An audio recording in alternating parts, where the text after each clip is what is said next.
we will give you these lectures and lab on evaluation. So this is the session on evaluation. If you are looking for a fact-checking session, it is in the other book. Before we start, can we do a round trip just to introduce ourselves, to tell our background, our interest here in AFIRM, just to have a rough idea of who we are. So, I already done it, so, okay, we'll start. Okay, my name is Francis. I'm a master's student here at the University of Cape Town. I'm from Malawi. I fell in love with computers.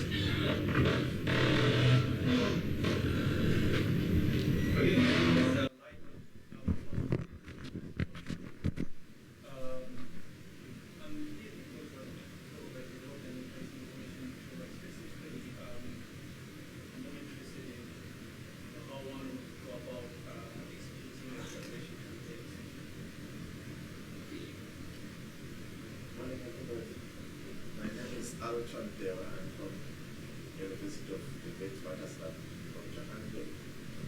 I'm a lecturer in the Department of School of Education. My interest is mainly in data mining. I've been exposed to data analytics in the corporate world. So I said, let me take the advantage of this workshop so that I can learn more and more in information retrieval.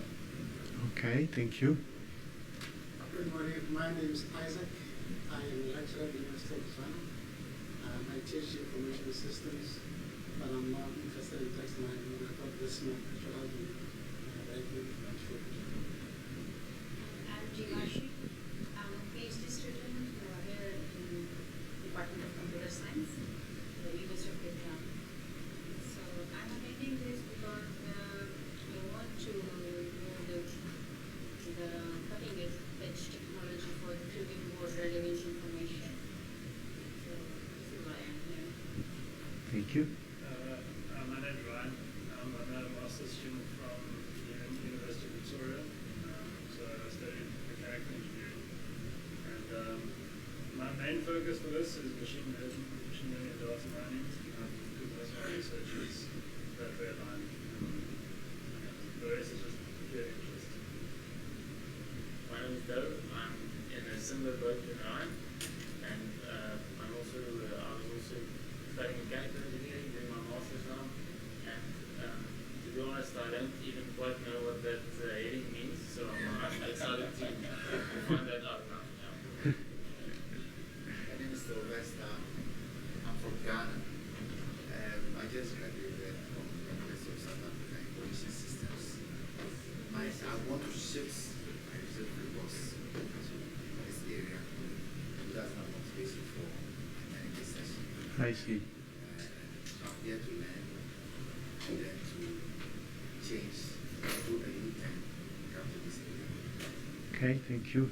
So we are a round table introduction, who you are, why you are interested in AFIRM. Sorry for being late. My name is I'm a lecturer at University of Johannesburg.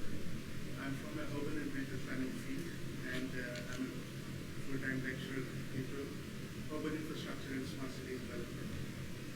I'm finishing my PhD subject this month in February. After PhD, my research was on e-governance sector.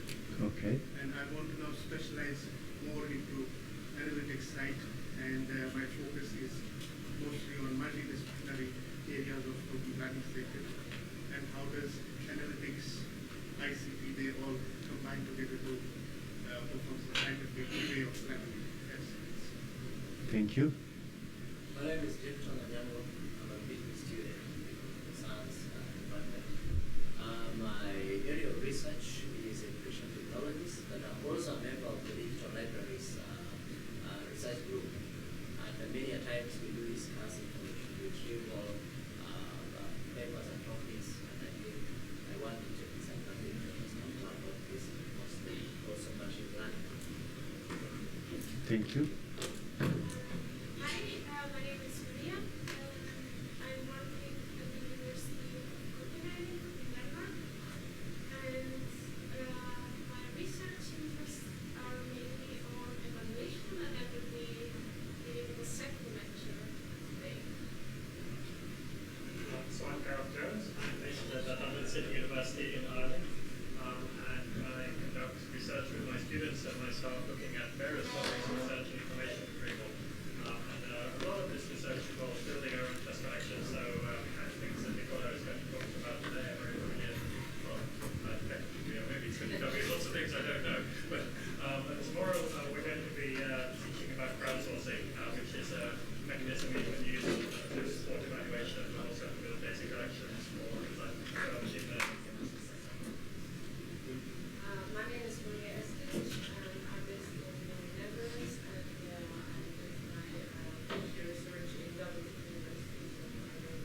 Thank you. Can you speak a bit louder? My name is Nicola. I'm from the University of Ferro, and it's my first year at PhD. Well, we spent like 3 months preparing this part, and my subject was about privacy and information. Now it's switched to privacy and information. Thank you. Thank you. My name is and I'm from Vietnam. And I am a lecturer at the university. And at the same time, I am also research and conference coordinator from the college. And I am interested on research machine learning, software engineering, and the process modeling and application of machine learning for software. Particularly, I am interested for AFIRM. I am searching the page position and now the identify the areas on machine learning and hopefully it's helps me. Thank you. My name is Joseph. I am a PhD student in research here at UCT. And I am working on machine for information retrieval. So I'm afraid it's quite relevant to me because higher jobs, closely retrieval and evaluation, which is very important. Thank you. My name is Saha. I'm a software developer and a master's student and my current research interest is Thanks. Yes, Bernard Akiwe from Nigeria.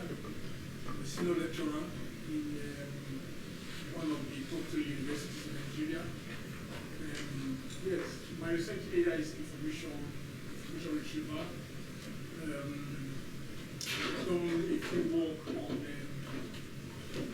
evaluating information retrieval from user-centered perspective, right? And this is the second aspect of evaluation, from system aspect. So I'm interested because I'm still trying to find a connection between the two of them. Because in literature, both the user approach and the system approach have been well highlighted, but a lot of work has been done more on this system aspect. So it might need you knowledge about user-centric research. I'm trying to see how I can push the user aspect. But this aspect I know I'll be interested because, yes, maybe I hope that as we progress in the teaching, I'll be able to find a connection and really, yeah, thank you. Thank you. We are introducing ourselves, so who we are, why we are interested in AFIRM, etc. My name is Chikundu Chisunkamila. I'm from the University of Zambia. I'm a lecturer in the Department of Library and Information Science. So I see a thin line between computer science and information science these days because there are a lot of places where we're meeting. So I thought that I should attend this piece so that I can know more about data mining and evaluation for search, because every time you're researching anyway, you have to evaluate research. Thank you. We have to introduce ourselves. My name is Nicola. I'm a question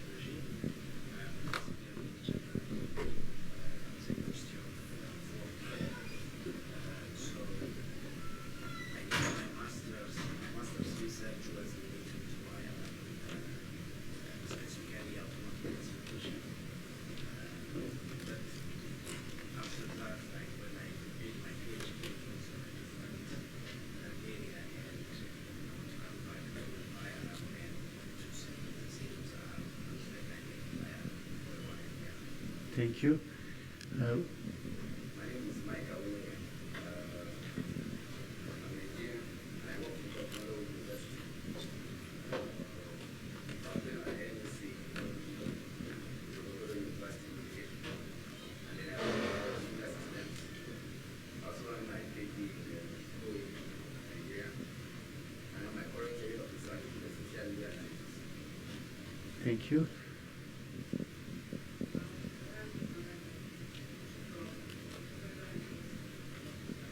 Can you speak a bit louder?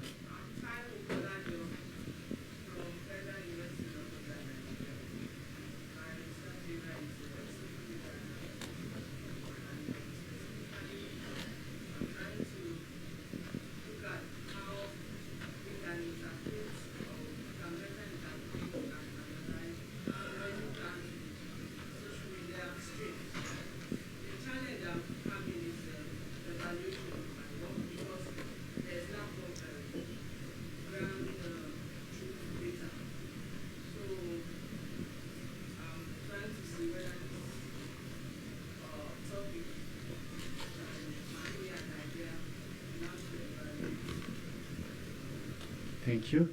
We are introducing ourselves. My name is William. I'm a postdoc fellow at Stellenbosch University. And currently I'm working on artificial intelligence for scarce resource management. Sorry? Okay.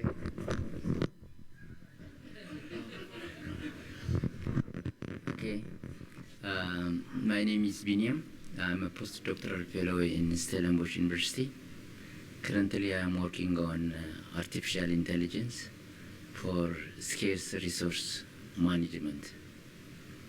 Yeah. Thank you.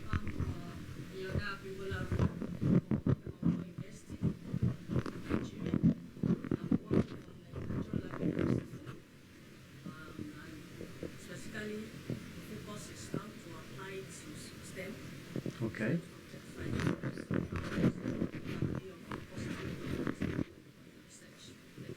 Thank you. Am I missing anyone?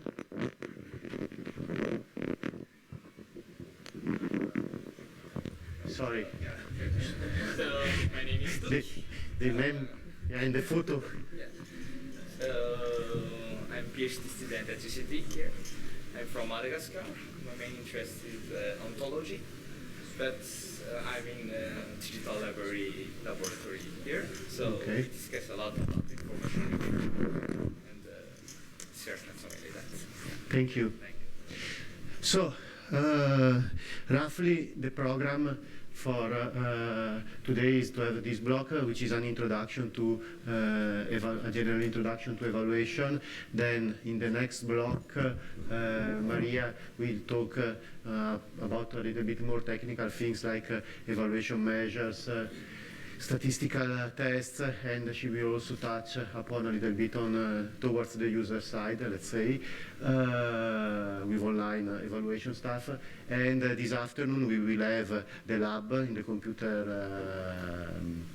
room, where the first block will be on trying to put in practice some of the things, scoring runs, doing an evaluation measure, doing a statistical test, do a pool, etc. So a little bit of playing with Jupyter notebooks. And the second block will be work groups. So we will ask you to team up in groups of 4 to 5 people and to try to design together an evaluation task on an area of your interest. So the expected outcome is for you to brainstorm and know a little bit better each other. So this is the outline for this lecture. If you have any questions, anything is not clear, please stop me and simply ask. And basically, I talk about objectives of IR evaluation, what is the Cranfield paradigm, so the paradigm used for system-oriented evaluation. I will touch a little bit upon relevance assessment and ground truth creation, and I will go also on talking a little bit about reproducibility. You have heard yesterday by Andy, but reproducibility in the context of IR, which is quite important for experimental evaluation. And finally, some looking ahead considerations. So, why evaluation? almost every evaluation geek starts with this kind of quote from Lord Kelvin. So to measure is to know, and if you cannot measure, you cannot improve it. So the problem is that our goal is to design systems that support retrieval, access, whatever, to information, recommendation, whatever you like under the wide area of information access. But the only way we have to do this system right is to be able to evaluate, to measure their performance in order to steer them in the right direction. So in this information retrieval have been, since its inception, discipline rooted in evaluation, because the development of techniques, new algorithms, new systems, new IR models, new STEMs, whatever, was always backed by evaluation procedures to check that the performance were good, that we were improving, and so on. And in this sense, measuring provides knowledge, because it tells you what is the right direction to go. You may try to understand what is good and what is wrong in your system from the performance, and then you get insights and you understand how to fix it, how to improve it, and so on.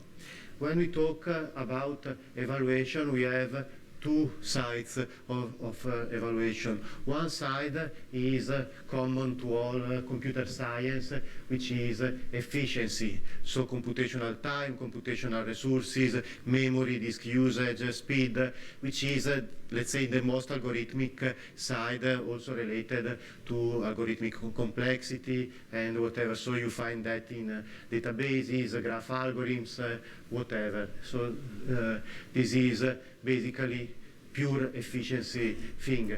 Something that information retrieval, NLP, recommender systems, all these technologies related to human languages and interaction with human content, they have also the side of effectiveness, because we cannot give a precise answer to an information need. We try to do our best. Indeed, generally speaking, we say that the information retrieval models are best match models, as opposed to database relational model, which is an exact match model. So if you ask for the student with a given badge number, and that row is in the table, that is an exact match. While if you ask about Java, you may mean Java the language, Java the coffee, Java the island, whatever, and so the results that you return may be more or less good for the information need of your user. So effectiveness in information retrieval means to try to measure how good is your system to answer the actual information need of your users. Let's show an example of evaluation. This videographer thought and found that Maistro was once considered the inventor of baseball. Watson, who is now near double. Good for 2 hours. Just get Watson. Okay, these, have you heard about IBM Watson? Okay, Watson is a system developed by IBM a few years ago, not so many. It is a question answering information retrieval system in a very broad sense, but basically they developed this system, and to demonstrate how good it was, they organized this kind of evaluation. So what you have seen is Jeopardy, which is a very popular quiz show in the US, where they give basically the question is a kind of definition person, like who was the inventor of baseball in this case, and you have to provide the answer of the question. And so they have made this IBM Watson system compete in this TV show to show that it was better than humans. It is not the first time IBM does these kind of things. Roughly 20 years ago, when they developed Big Blue, which was a high computing platform, they made this chess challenge against Kasparov, who was the champion, to show that the machine was able to beat the chess champion at that time. Obviously, in that case, was algorithmic complexity, not the kind of things in information retrieval. But this basically is a very, let's say, marketing-oriented way to evaluate an information retrieval system, because you show that it is better than humans in participating in this kind of challenge. Actually, this final show was backed by years of let's say more serious evaluation and scientifically sound evaluation, because basically here what do we have? The ratio of answered questions, so half of the questions are answered, you give an answer to all the questions, and here you have the precision, so how many questions, how many answers were correct. And basically they started with this baseline, so that was the first version of Watson, and year after year they tracked the performances of Watson, of the different version of the system, until as they improved and until they reached the desired level of performance. So you basically first see that evaluation, it is not something one shot. It is a kind of continuous process. It is not that you develop a system, you do one point in time evaluation and you are done, but it is part of the development of your system, and you have to repeat it to track the progress of the performances. In some sense, it is like unit testing in software engineering. You shouldn't do code without proper unit testing. You even shouldn't do the unit test after the code, but you should design the test before developing the code in order to check that the code does what expected and you are not biased by what you coded. So it is that kind of continuous process in development of systems. The other question was, when good enough is enough? And they found this way to answer the question. You see the dots over there, they are the human champions of Jeopardy. So that is the performance of the people they wanted to beat. So what can you observe if you look at those points? What can you note?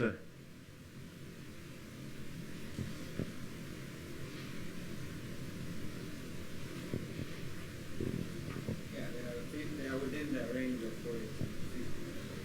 40 to 60. Exactly. So the human champions are not answering all the questions right, which is 100% answer the question, 100% precision. They are answering roughly half of the question, but with a very high precision. So you see, from a system design point of view, this is a clear requirement. You don't want a system good in the upper right corner, which is probably not feasible. You want to do a system which is able somehow to choose when to answer a question, so to estimate its confidence in producing a correct answer and to it in that range. So you see that evaluation also provides input for system design and system requirements, because in this way you clearly set an evaluation task, an evaluation performance target, and you have a clear input on how to design the system to achieve that target. So for all of these to work properly, we need evaluation to be correct. So I'm just going to say a couple of things about if it's okay. The Japanese example is really interesting because if you think about the rules and the requirements, so yeah, the system can have a higher recall, but it's never going to have the same level of precision as a human. And so if the Japanese rules let you win that way, this kind of analysis lets you see that, and that would apply in any situation for any system you're designing. The other thing you were talking about, efficiency versus effectiveness, you have to answer the question in a certain amount of time. Yeah. So when they're designing the system, they have to take a look at this, but also the other dimension of time. That's good. Yeah, and that could also be part of the trade-off. Maybe it is not that you give up answering a question because you are not able to provide an high precision answer, but because it takes too much time to compute that answer. So yes, these are all important things you can spot from this.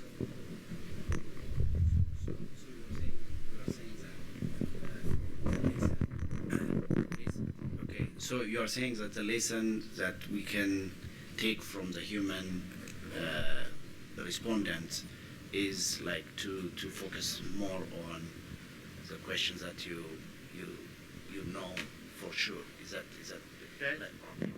That was what humans were doing. They were able to pick the questions they were answering well and with high precision. And that is the target to beat. I mean, if I'm an engineer and I don't see that graph, I could guess. My goal is to have 100% recall, as Gareth was saying, so answering all the questions and answering all of them very good, which is obviously an extremely high, almost impossible, I would say, goal to achieve. But if I see that cloud of thoughts, I say, okay, I don't need to go up there. I have to be good in the middle of the recall range of the number of answered questions. So that's how you would develop your system. Yeah. I try to leverage that information to ease the development of my system.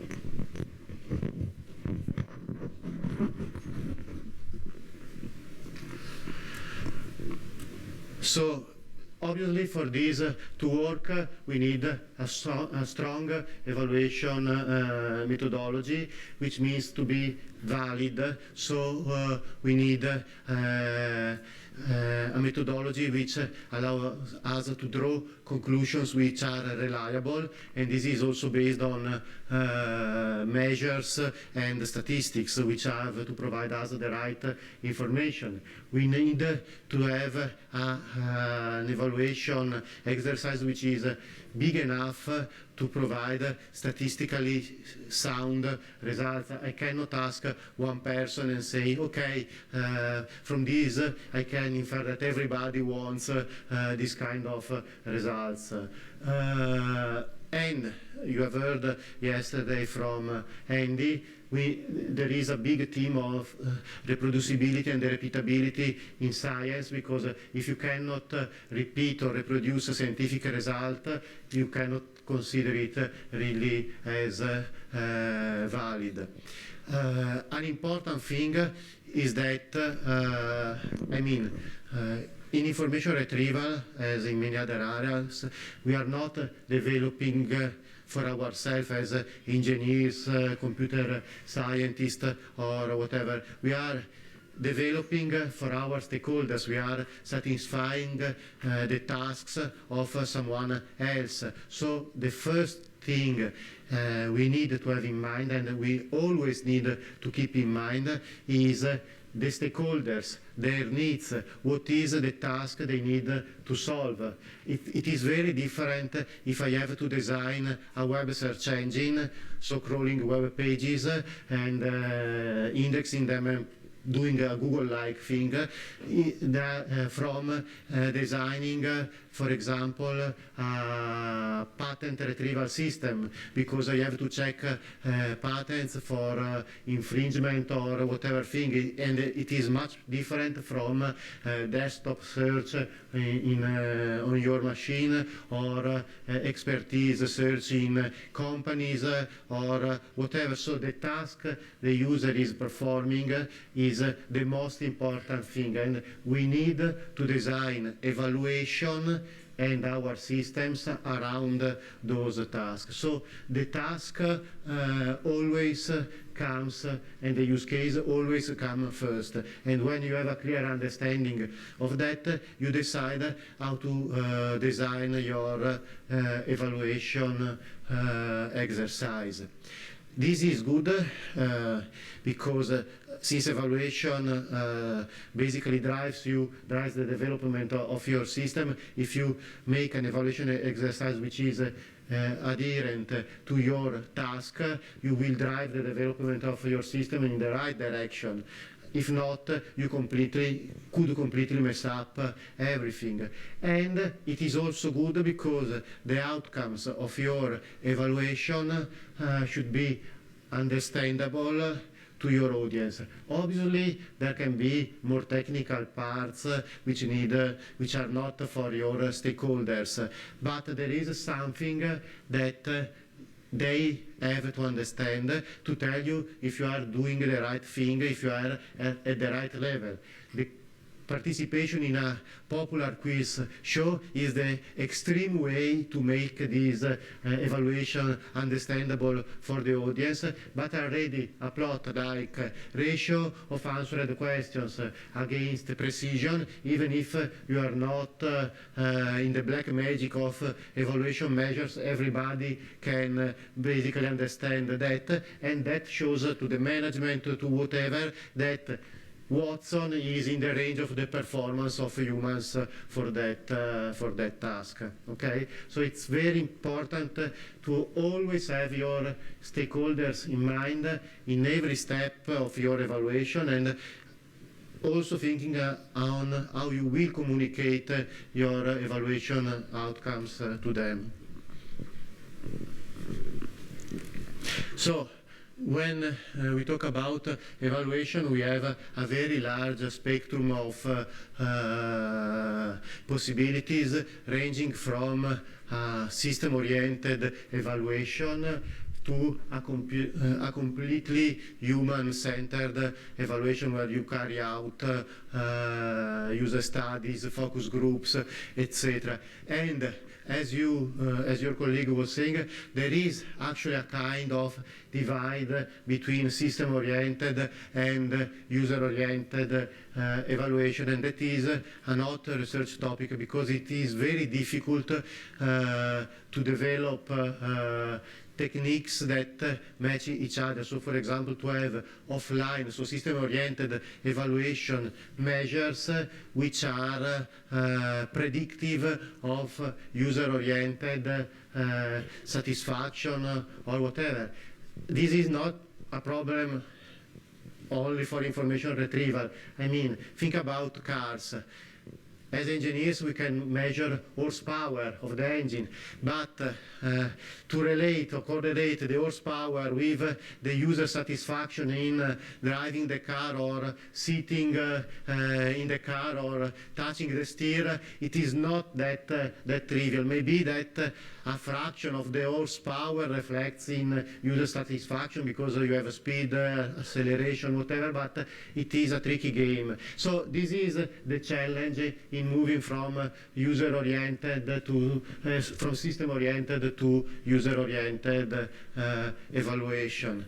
So I will touch basically on system-oriented evaluation, but then in the second lecture Maria will move a little bit more towards the other side of the spectrum. When we talk about system-oriented evaluation, we basically mean the Cranfield paradigm, which was developed by Cyril Cleverdon, who was a librarian. So there is actually a very strong connection between information retrieval, library sciences, and information sciences. And many of the techniques in IR had as initial use cases libraries, because in a library, what do you need to do? You need to go to the library and find a book. Once there was the catalog records, so you have really to look in a pile of cards. Then there were online access catalogs, which were a kind of semi-structured database over the catalog records, and now it's more like information retrieval type of search engines. But basically, libraries were one of the first place where they needed to develop this kind of technology, and they also needed to evaluate, because Cleverdon had the problem to understand between two indexing schemes, and they were not indexing schemes in the sense of IR. They were indexing schemes in the sense of library taxonomy of books, etc. Which one was most effective for retrieving things, papers, etc. And so he came up with this idea of experimental collections. We have a bunch of documents, we call it corpus, etc. In that case, they were papers, I guess, from the aviation. Then we have topics, so information needs, something like the queries you would like to have over those documents. And the third ingredient is relevant judgments. So basically, for each topic, you need to know what is the right answer. This document is relevant, is not relevant, this document is relevant, not relevant, etc. Because in this way, you can measure how your system, or in that case indexing scheme or whatever, is able to provide the right answers for each topic and compute its performance. So this is basically the basis of our evaluation methodology still today. And you can tell how much it abstracts away from real settings, because there is nothing on user interaction, user experience, user intent, because basically you pretend to have documents that are a representative sample of what you want. And this is part of what I meant when I said evaluation needs to be realistic. If I want to do a web search engine, I need to crawl the web and to have documents in different media, different languages, with JavaScript, without JavaScript, with Flash, all the mess I can find out there. But if I'm doing an intellectual property system, I need to have patents from the patent office. If I'm doing a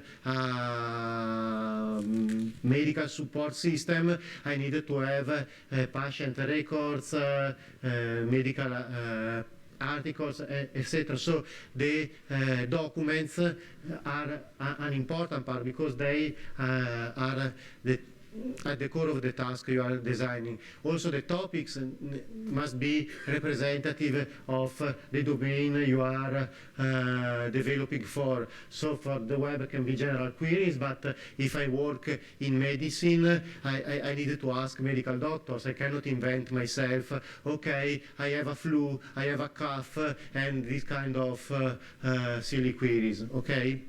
And the ground truth obviously enables to know the right answers, but all of these abstracts away things, because, okay, you may ask, you may have the right documents, you may have the right topics, but it is not like a human who is interacting with a system, maybe makes a query after another, etc. And also the judgments, you pretend to have an oracle who says this is right, this is wrong, but if you ask people, maybe for someone something is right, for someone else something is wrong, and they can have different opinions, even for the answer to the same query. So here there are a lot of things which are abstracted away. Why? To keep everything under control and to give us two very important things: comparability and the repeatability of the experiments. If we all use the same experimental collection, which is somehow fixed, once you create it, it is always the same, we can use it over and over, and everybody has a common ground, and we can tell you are better than me or better than him because we have tried on the same test collection. So this is the basis for comparing which system is better than another system. The other thing is that since the collection is, once you have done it, is always available, you can reuse it, so you can repeat your experiment. Or if a new system is developed, you can repeat the experiment and see how it works with respect to previous systems and so on. So these are two very important pros which motivate why we are abstracting so much, because in this way we can achieve these two goals. How does it work? Basically, so imagine roughly you are with Google or something like that. You have a topic which is what the query you put to Google, okay? So like African summer school, and the system replies you with a ranked list of documents. In Google there are the 10 blue links or whatever, but you have the list of documents in response to that query, okay? Then you have the, and this is what, this is the corpus, what is extracted from the corpus, and this is the topic part of the experimental collection. Now the third part of the experimental collection comes into play, and they are the relevance assessment, because you take each of these documents, you go into your relevance assessment for that query, and check, okay, this document is relevant, this document is not relevant, and so on. Okay? The Oracle tells you what is good and what is bad in this list. So basically, you pass from a list of documents to a list of assessed, to an assessed run. So instead of saying D1, D2, D3, you have highly relevant, not relevant, partially relevant. You can have both binary and graded relevance. Okay? And so this is your list. Then typically what you do, this is, if you remember what Andy was saying yesterday about attributes, which kind of attributes are these relevance judgment? Categorical attributes, ordinal, interval, ratio?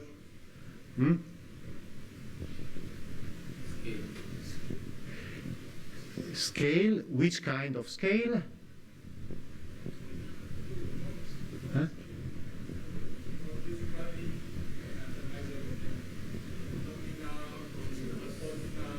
Yeah.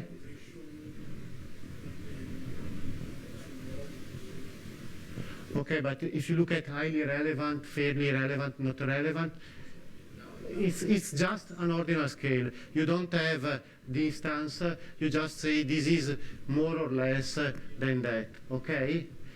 Then what you typically do is to transform this ordinal scale into numbers, okay? And this is somehow arbitrary. Here I have decided that highly relevant maps to 3, not relevant typically maps to 0, partially relevant to 1, fairly relevant to 2, etc. But you can do whatever mapping. Obviously, the mapping should respect the order among the different degrees of relevance.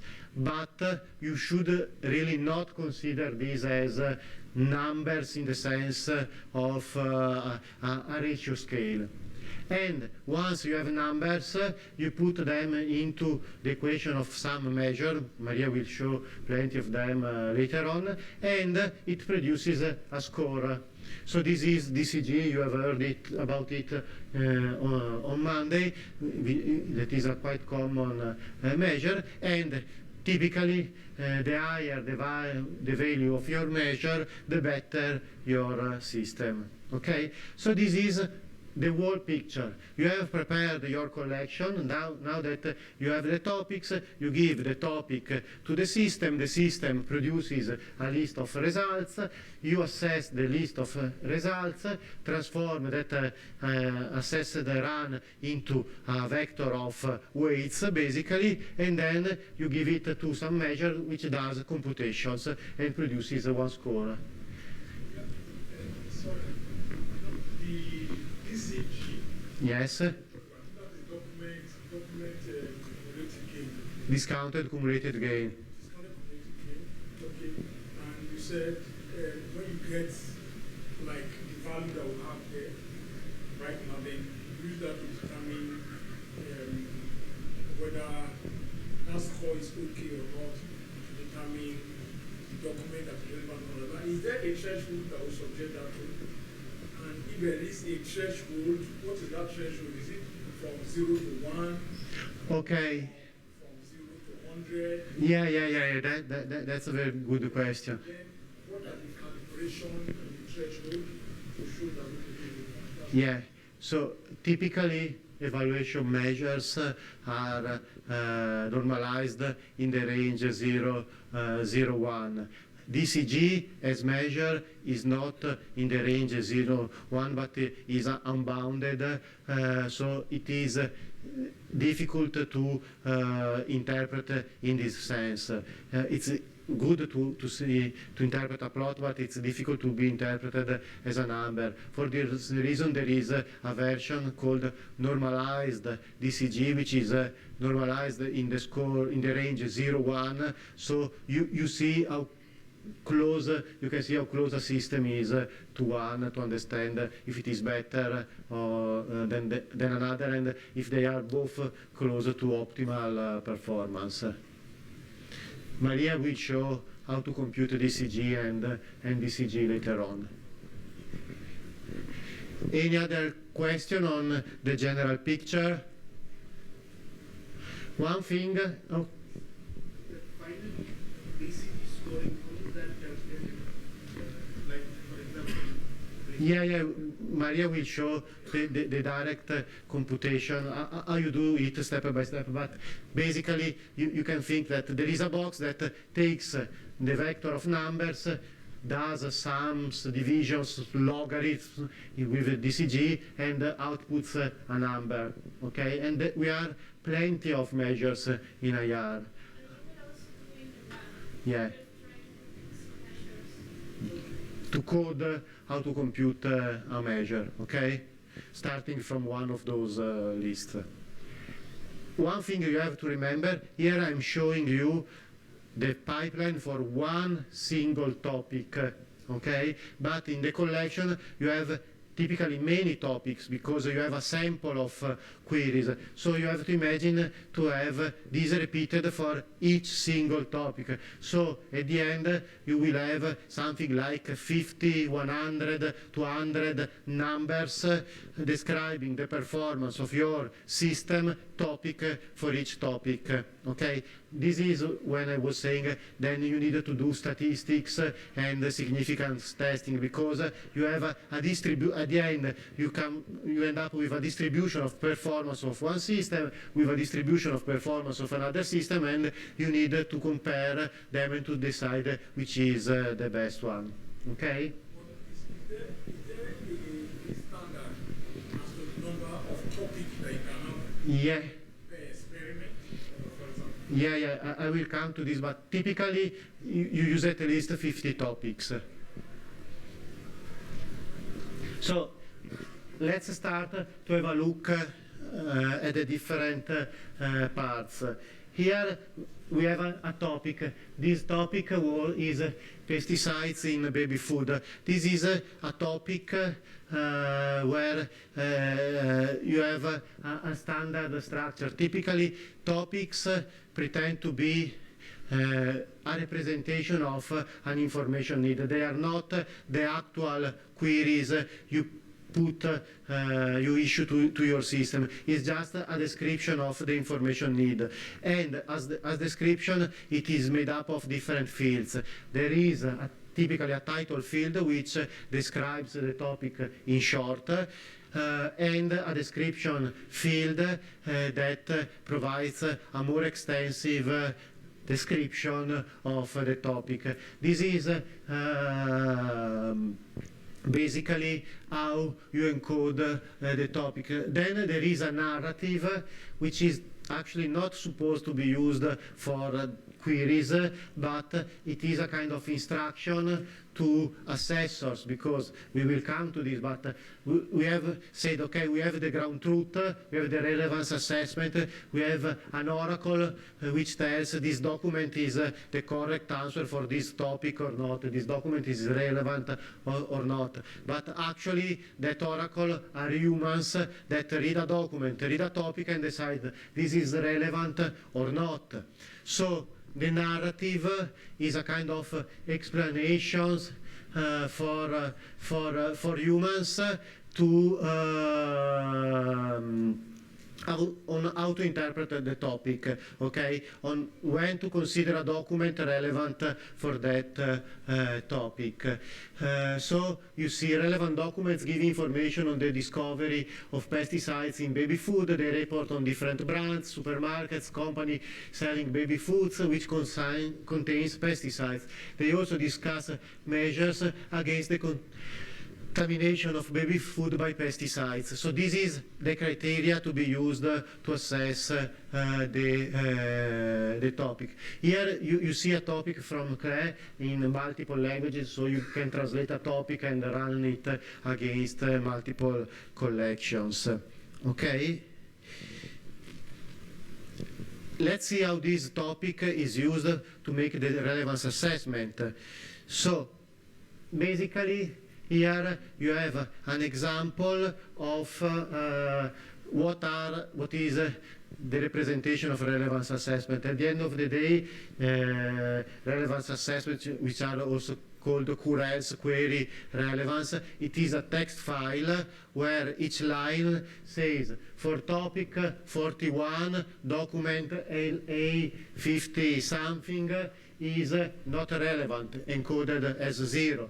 For topic 41, document LA177 is not relevant. Document LA164 is relevant, and so on. So it is just a comma-separated value text file where for each topic and document pair you have 0, 1, 0, 1 to say relevant, not relevant, or whatever other encoding, 0, 1, 2, 3, etc. This is part of the design of your task. And then the file goes on with all the topics. So for topic 42, this document is not relevant. For topic 42, this document is relevant, and so on. So since you roughly have between 300 and 700 documents assessed for each topic, and we said that we have around typically 50 topics for each collection. This is a text file consisting of 35,000 lines, more or less. 50 topic times 700 documents per topic, just to have an idea. But this is what the humans do in this experimental collection framework. At the end of the day, you will need humans that for each topic read 300 to 700 documents and decide this is relevant, this is not relevant, this is relevant, and this is not relevant. And this is where crowdsourcing may give help to make this more feasible. So let's say that we have that was our topic, pesticides in baby food, and this is one of the documents in the pool, in the QRS, that we had to assess. So this was a newspaper article from the Los Angeles Times. So you see there is a lot of content, but you can see that there are sentences that clearly make the assessor understand that this document is relevant.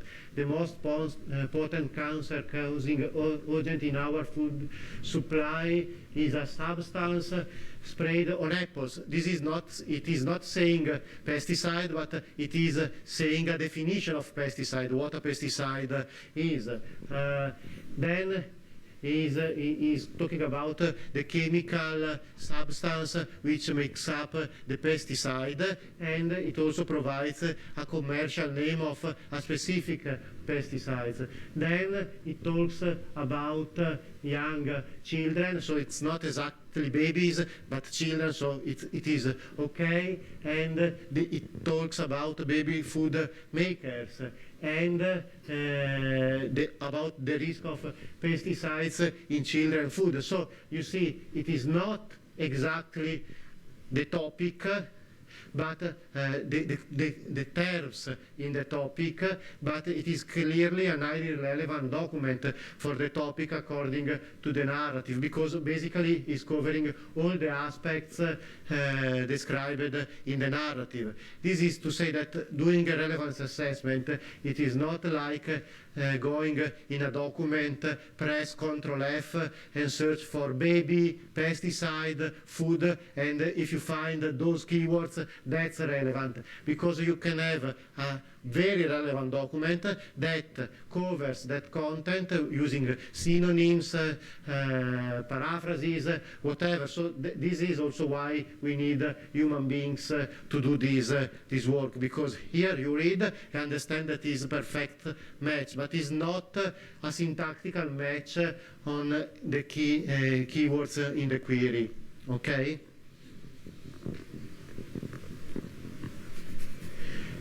On the other hand, this is an example of a mildly relevant document, relevant but not so much, because, okay, it talks about pesticides, so you have exactly that keyword. It talks about food safety, about detectable traces of pesticides in food, but actually if you read this document, it is all about commercial agreements between countries. So it is saying, oh, if we change our trade agreements, there may be pesticides that are introduced in the market because products from the other market use those pesticides. So this is somehow relevant to the topic, but it is not on pesticides in baby food, etc. But again, this was marked as relevant. Here you have an example of a not relevant document. These are all documents which were retrieved by search engines evaluated over that topic. This is completely not relevant because basically it is talking about a Vietnamese man who launched a chain of Vietnamese food restaurants in the US. But basically it's saying when he was a child, he escaped from Vietnam with the latest US helicopter leaving, blah blah blah. Then he opened the food industry, etc. So here you have some of the keywords in the topic, but obviously this document is not relevant for the query pesticides in baby food, okay, even if food and food industry and food market are mentioned. So again, assessing a topic is not just searching for the keywords within the document. You really need to look at the sense of what the document is saying.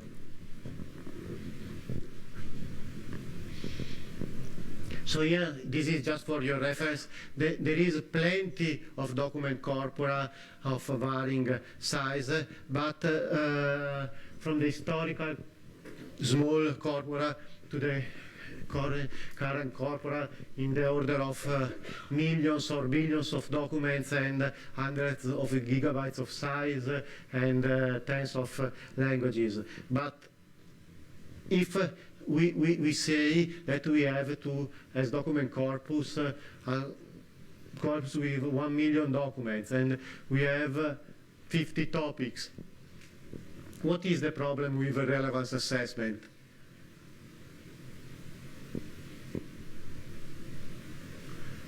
I mean, we say that we need a human who reads a document, reads the topic, and decides this is relevant, this is not relevant. Can you do that for 1 million documents?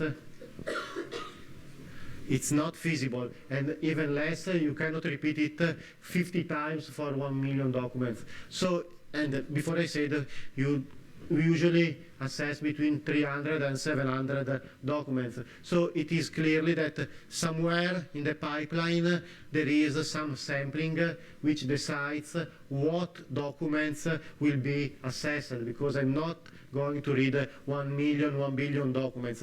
I will try to read only informed, a sensible sample of those documents and look for relevant documents. So this has an implication. Sorry, I'll come to that later on. When I pass from the run, which is basically a run is another text file,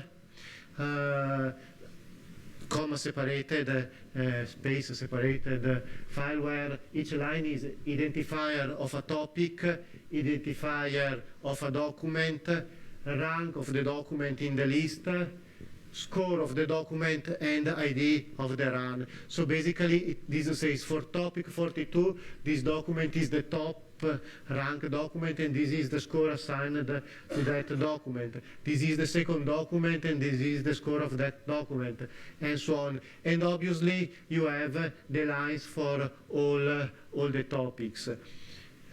So if you consider that in general you ask your system to retrieve 1,000 documents per topic, and we have 50 topics, a run is a big text file consisting of 50,000 lines. 1,000 lines for each topic, repeated 50 times. Okay, so you have this big text file, and this is what encodes the output of your system. Okay, you remember we have said for each topic we have a list of documents. This is the actual list of documents retrieved by the system. Why do we provide both the rank of the document and the score? This is basically the output of the IR model. This is the number used by the N25 or whatever to sort the documents. Why we provide both this information?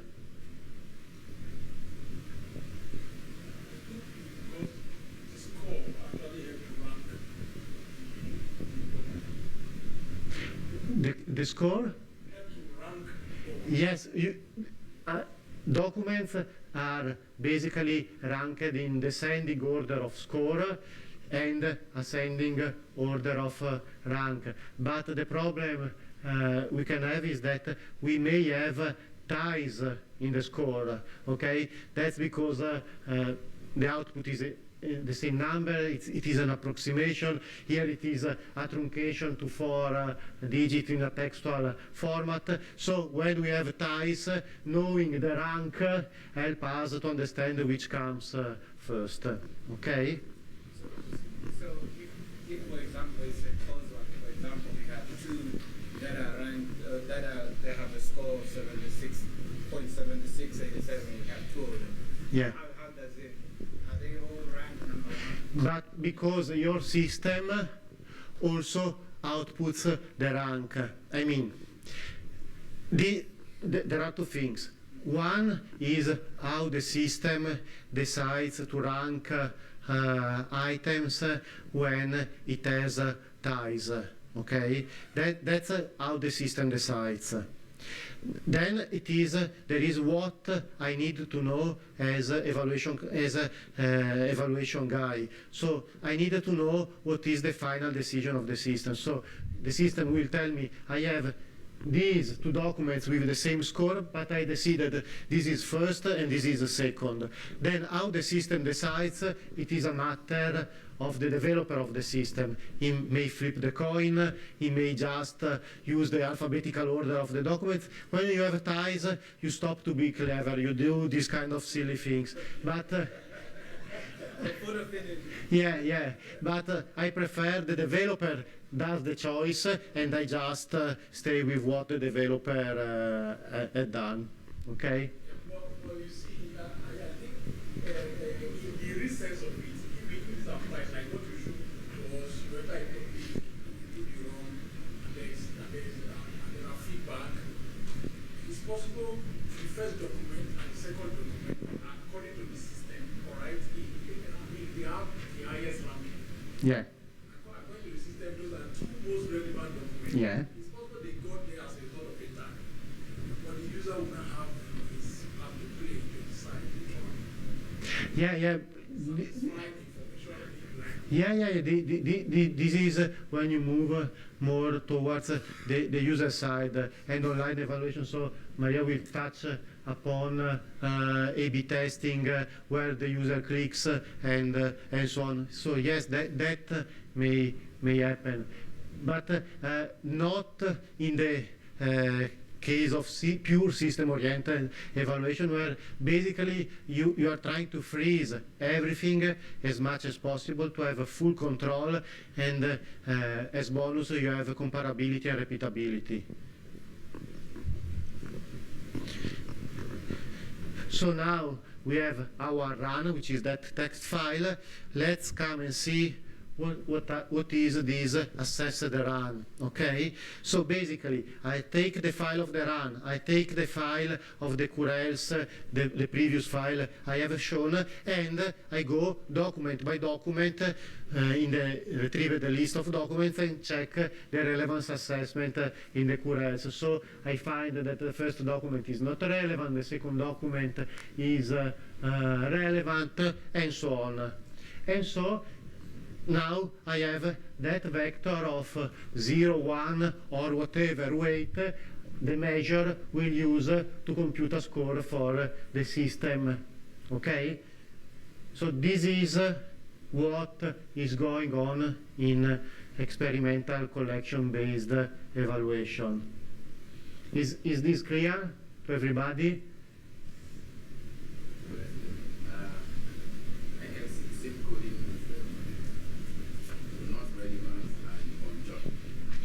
Yes. Why do we have that orange document? Because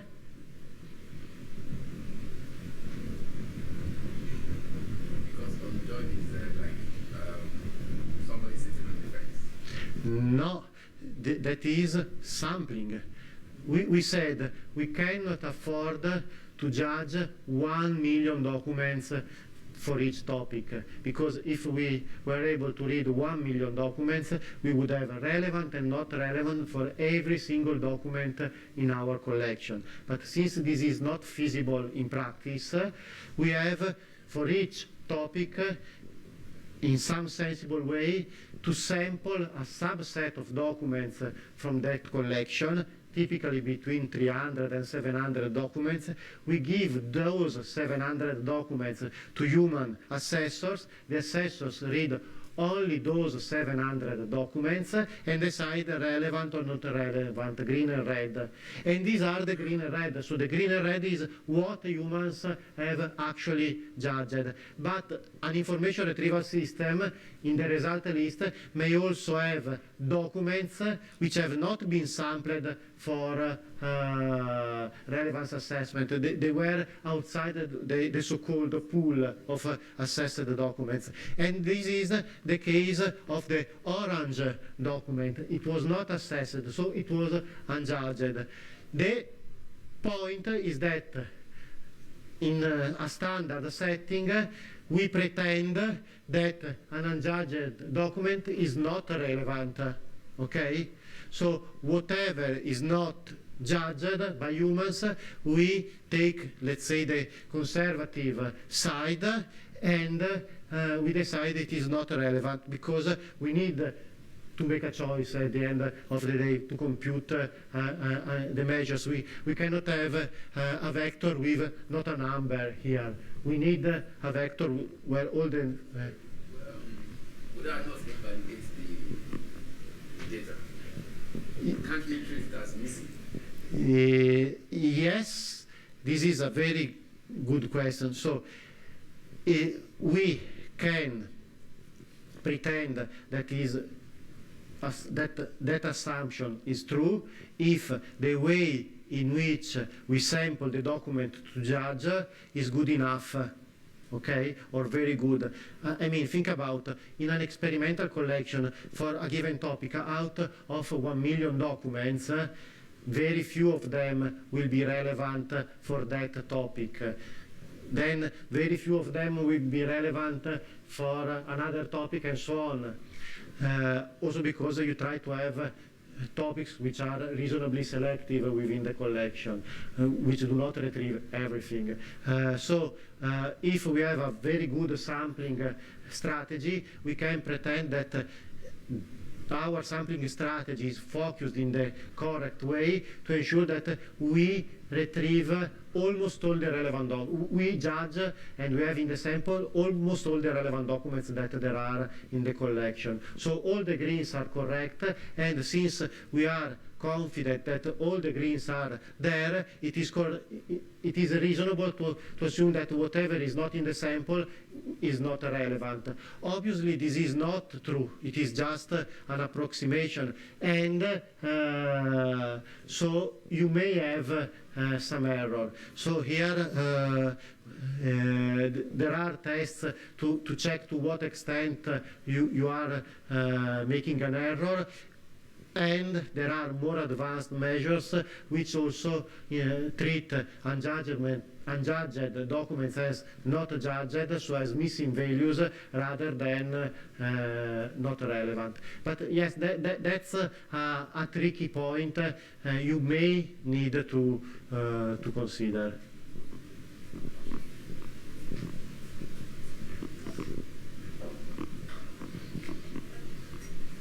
Okay, so you already heard by Charlie on Monday that all of this is organized into shared evaluation activities at international level, because obviously there is a lot of effort needed in doing this, preparing the collection, preparing the topic, doing the relevance judgment, etc.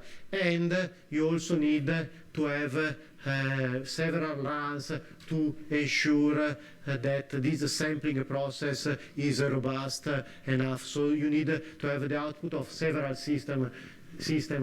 different systems to do a good work. So basically you organized shared evaluation tasks where you share the effort of developing the collection, but you also share the participation in the evaluation activities, so you are able to create a robust collection. So there is TREC in the US, NTCIR in Japan, CLE in Europe, and FIRE in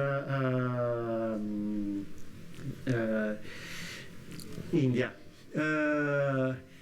This is just to say quickly, they did a study, the guys of TREC, they did a study to assess the economic impact of these evaluation activities. And basically they saw that in the first 20 years, a little bit less than 20 years of TREC, the US government invested around $30 million, and those $30 million provided from $3 to $5 of return on investment, so produced an impact between 90 and $150 million. This to say, because obviously in these activities participated not only research groups, but also industry, developers, etc. So the impact of evaluation activities in driving the development of technology is substantial also from the economic point of view. So let's go back to pooling, because this is the most tricky part, okay? It's the most costly because it requires a lot of human effort. So we said we cannot judge 1 million documents per topic. We have to sample those documents. The question is, how do we sample those documents? The traditional way, it is what is called depth K pooling. So imagine you have an evaluation exercise and you have many different research groups participating in that exercise. So every group sends one run, so one text file with its 50,000 lines saying these are the list of documents for each topic. And so you have 10, 20, 100 of these runs from diverse research group, diverse systems, different algorithms, different IR model, everything, let's say, independent. In top K pooling, you take the first top K, where K typically is 100, so you take the first 100 documents from each participating run, and you do the union. Obviously, all the runs, Maria is timing me, all the runs have some common documents, but the runs are different from different groups and different systems. They also have different documents. So when you do the union of the first 100 documents, you go down to 300, 700, 1000 documents per topic. And this is what is going to be assessed by humans, okay? So, and obviously you repeat this procedure topic by topic. So the pool is basically the union of the top 100 documents of each topic to remove the duplicates. Why does it work? Because the goal of IR systems is to push relevant documents as much as possible in the top rank position of their list. Ideally, every system is convinced to have all the relevant documents in the top rank positions. So, if the systems are good enough, you have documents in the top rank positions. If you have in your evaluation activity diverse systems, so really different systems, not like BM25 with 10 variations of the B parameter, but BM25, language models, neural, deep, whatever. So very diverse techniques. Every system has a good possibility to catch relevant documents which were not retrieved by other systems, okay? And to push them in the top rank position. So the diversity of your systems gives you a good probability that putting together all the results, you are almost retrieving all the, considering all the relevant documents or a good share of the relevant documents in the collection for that topic. And this is one motivation why you need an evaluation campaign, because it is not just one system by a research group. It is more systems by completely different research groups and different technologies, which make it possible to have a robust top K pooling. Okay, this is really crucial. Any questions on this? Is it clear how it works? This pooling approach, yeah. Different research group also. I'm just wondering, is it that the research people have to do for themselves, or there's a platform where they push all this through to be able to judge the relevance of the particular topics, or to give it a diverse approach, or how does it really work, or is this hypothetical or? No, this is what all the evaluation campaigns I have listed do. At the end, so this is happening. Track, client, ECR, Fire, all of them do this, and it is happening since more than 25 years. So basically, the participants in the evaluation campaign send the text files corresponding to the runs. They may be uploaded on FTP, there is a form, whatever thing. I get those runs, I end up with 100 text files, and I start merge the first 100 lines for topic 1, merge the first 100 lines for topic 2. This makes my pool, and then I go to my beloved assessor. This is a photo from early days of Trek. These are real assessors, retired CIA analysts, and they were reading each single document in the pool for each topic. They took CIA analysts because that was their job. Scanning documents, understanding whether they were relevant to a topic of interest, and in their case produce a digest. Here it was only scanning the relevance. But a professional does something like 2 judgments per minute. So assessing a pool which is overall between 30,000 and 70,000 documents for all the topics takes 1 month, not 2 months of work. Overall effort. Then if you have multiple assessors, obviously you pack it in less time. But this is one important part of the cost of developing an experimental collection. And this is also the benefit of running a shared evaluation task, because people share the effort and the cost of this. I will skip this. This is to say that you can do this with professional assessors, very quality controlled. You have, like in the photo, Ellen Voorhees back to back with the assessor looking, oh, you are not doing well, please do that, etc. Or you can go for crowdsourcing. So Gareth and Maria will tell you everything about these tomorrow. So instead of having people in a room, you use crowd workers to distribute the load of, for example, relevance judgments, and also to have it in a cheaper way.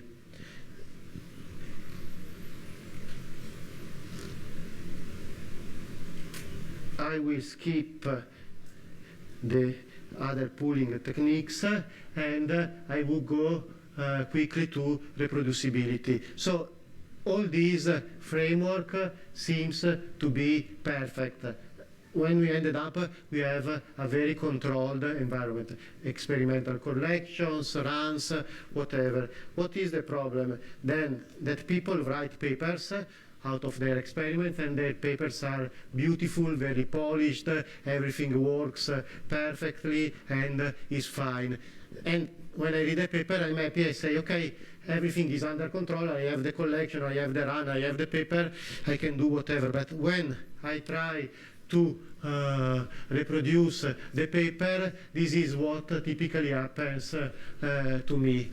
So even if we are in the hyper-controlled context of experimental collections and evaluation campaigns, reproducibility is not to be taken for granted. So there is an ACM terminology for this, which is basically what makes sense. Repeatability is the same team, same setup, and this is me repeating my own experiment, which is not trivial, okay? Because if you take your code in 3 months' time, good luck. Replicability is different team, same experimental setup. I access your GitHub repository and I download your code and I try to run it on the same experimental collection. A lot of pain in this. Reproducibility is different team, different experimental collection. So I take your code or I redevelop your code, I run it on different data, same data. So this is more or less what happens. And we can consider that this is a kind of Nautilus with increasing complexity, because repeating an experiment is already difficult. So this is you in your lab, your laptop, etc. Yeah, I know. Replicating an experiment is what is supposed to happen in a track. Okay, we have Oclair, etc. We have the same experimental collection. I download the code and it should work. And this is not happening. Reproducing is even more difficult, because it is I want to obtain the same results in a different research group or different setup, and generalizing to other tasks, etc. is even more difficult. I'm just keeping the explanation of all of these. ACM is also associating badging with these to improve the quality of our field, is also associating badges with these reproducibility levels, just to stamp papers to say if something is evaluated, reusable, yes, replicated or reproduced. Okay, guys?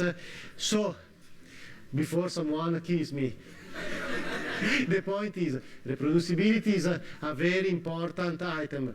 It doesn't come for free, even if we have beautiful experimental collection and evaluation campaigns, but never forget that reproducibility is not more important than coffee, okay?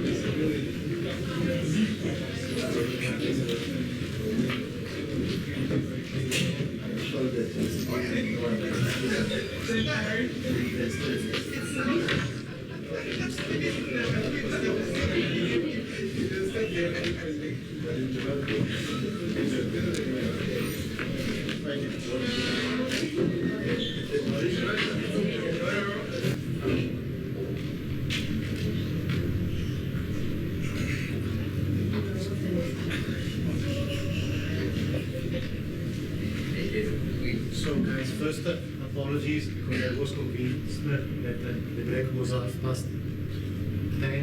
not 10:15. So she was showing me, Nicola, stop, and I was completely messing up the last quarter of an hour.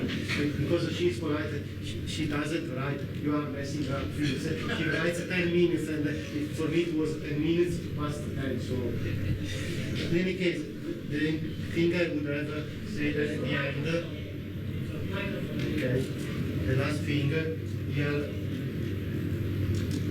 I mean, when we came last year, we came up with this message. We have evaluation initiatives all around the world, representing different areas, different communities, different needs, but there is nothing going on yet in the African continent, and that is somehow a pity.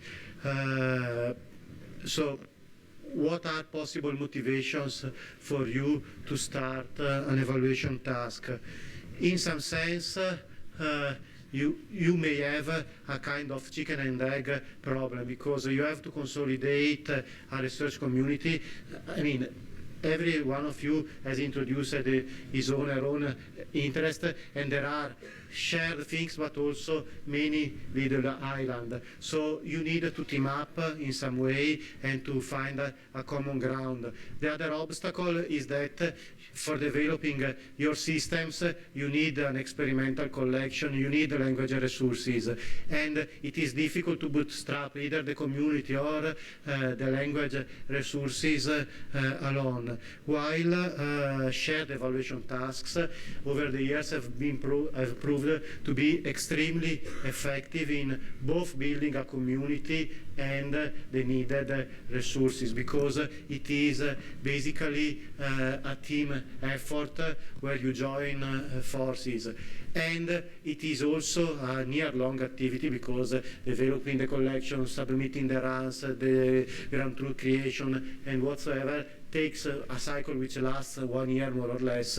And so this creates links among people and continuous activities. If you wished to start up a shared evaluation task, you can take a blue elephant, as Doug was saying a couple of days ago, and do the simplest thing. So a plain ad hoc task, which is finding newspaper articles. There wasn't time, but the topics I have shown you have been translated. 200 of those topics have been translated to Somali and Swahili by University of Massachusetts. So you could take those translated topics. You could look for some African newspaper around 1994, so that may be not so trivial, but if you have that corpus, you already have the topics made, you can do the relevance assessment. I mean, you find the participants and you do the relevance assessments, and for free you get aligned with the CLE multilingual corpus. So since the topics are in multiple languages, you can do also cross-language and multilingual IR towards European languages and the like. The problem for this approach is the simplest one, is the most basic one, but is who cares? I mean, if this is what matches your research interest, what your community can be looking for and can aggregate on, that's the simplest thing and most effective thing you can do. But if this is not the case, you have to come up with something different that fits your context, okay? Because as I was saying, the task you have to address is the most important thing. The good news is that somehow AFIRM is an opportunity if you wish to do an evaluation task, because you already pulled together a seed community. You already have the possibility to talk about a common interest. You also hear a lot of lectures about different pieces of the picture, and you can pick the pieces of the picture that fits best in your context. I talked about traditional evaluation campaigns, but Gareth and Maria will talk about crowdsourcing, so it can be a piece that fits in the creation of a shared task. Maybe there is something in Kaggle-like or leaderboards competition that is interesting for you, and you can pick a piece from there. So you could really adapt what we are saying to your context. The challenges here are first, you need to find a common research interest. We will try also this afternoon with Maria to help you in discussing these in work groups in the lab. And this is the most important part, finding something which engages you and the community. You have a trade-off between finding something which is cool and people like it, and something which is simple enough to really bootstrap a shared task from scratch. Since you are many, you should really look into having something which involves more communities.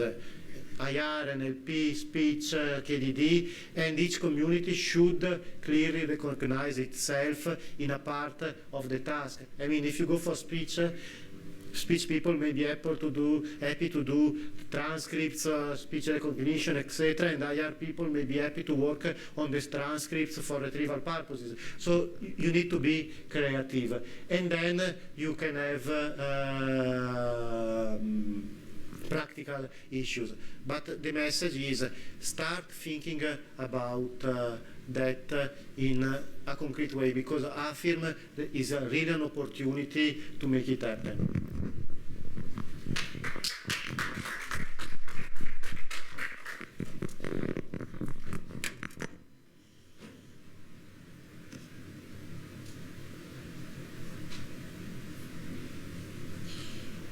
Okay, can you hear me if even I don't use the micro? Perfect.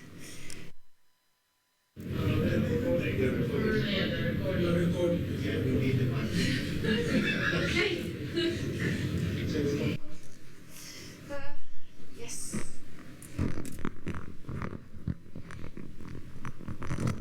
Does it work? Yes. Okay. So I promise I will try to finish in time. What are we going to see in my lecture is finally how to compute measures, how do we evaluate systems. We will briefly see something about statistical hypothesis testing and something about online evaluation. So the first thing I want to show you is like where we are. This is the same picture that Nicola showed you. So you see that there are many different ways we can evaluate a system. Right now we are still here. We are still on the system side. Okay, so we just consider relevance judgments, the system, the runs we have. So a brief recap of the previous lecture. So you have a system. In this case, we are evaluating search engines, but it can be a classification classifier or any other system you have. So let's consider for now an IR system, a search engine. You will have a list of documents, a list of results.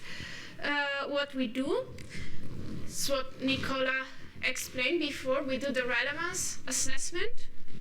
So basically, each of these documents will be represented just by a label, whether it's relevant, highly relevant, not relevant, and so on. And what we usually do after this, we map each label to a number. Okay, so whenever we do an evaluation of an IR system, usually we start from this list of numbers, where each number kind of represents how much relevant was the document in that position. But why do we need evaluation? So now assume that we have two different systems, A and B, and I basically mapped the documents they retrieve to 0 and 1. So 0 means not relevant, and 1 means relevant. So the question is, which system is the best? So we have here system A, which retrieves 3 relevant documents on the first 3 positions, ranked positions, and here we have another system B, which has a relevant document on position number 1, and then has other 3 relevant documents. So this has 4 relevant documents in total. This is just 3. So if I ask you, can you raise your hand? Who thinks that system A is better? Who thinks that system B is better? Okay, so a lot of people there don't know, but like you can see, there is no answer to this question. I mean, and the reason why we use evaluation measure is because we want to answer exactly to this question. And we will see later on how to answer to this very, like, it's an easy question, how to understand whether the system A is better than the system B. So the first thing you can do, the easiest thing you can do, is to compute precision and recall. So what does it mean? Well, let's say that these two sets represents, basically the green sets represent the set of relevant documents, and the red set represents the documents that it was retrieved by our system. So the ideal case is that we want the set of retrieved documents to be the same as the set of the relevant documents that we have in the collection. So we want our system to retrieve all the relevant documents and just the relevant documents. So that's our goal. And basically that's more or less what we are measuring with precision and recall. So precision is defined as the cardinality of the intersection, so how many relevant documents were retrieved by the system, divided by the number of documents retrieved by the system. And the recall is basically, again, the number of relevant and retrieved documents by the system, but now it's divided by the number of relevant documents that we have in the collection. So basically, you can think about precision as the proportion of retrieved documents that are relevant, and recall is the proportion of retrieved documents that are relevant considering the total number of relevant documents in the collection. So these are called usually set-based measures because we don't care about the rank position of the relevant documents. So we just have to look at the list of documents and we just need to count how many relevance we have in the list. Okay, so we don't care whether they are at the top or at the bottom of the ranking. And usually, what we can do is here, we can consider both precision and recall together with what is called F measure. So F measure is basically the harmonic mean, is defined as the harmonic mean of precision and recall.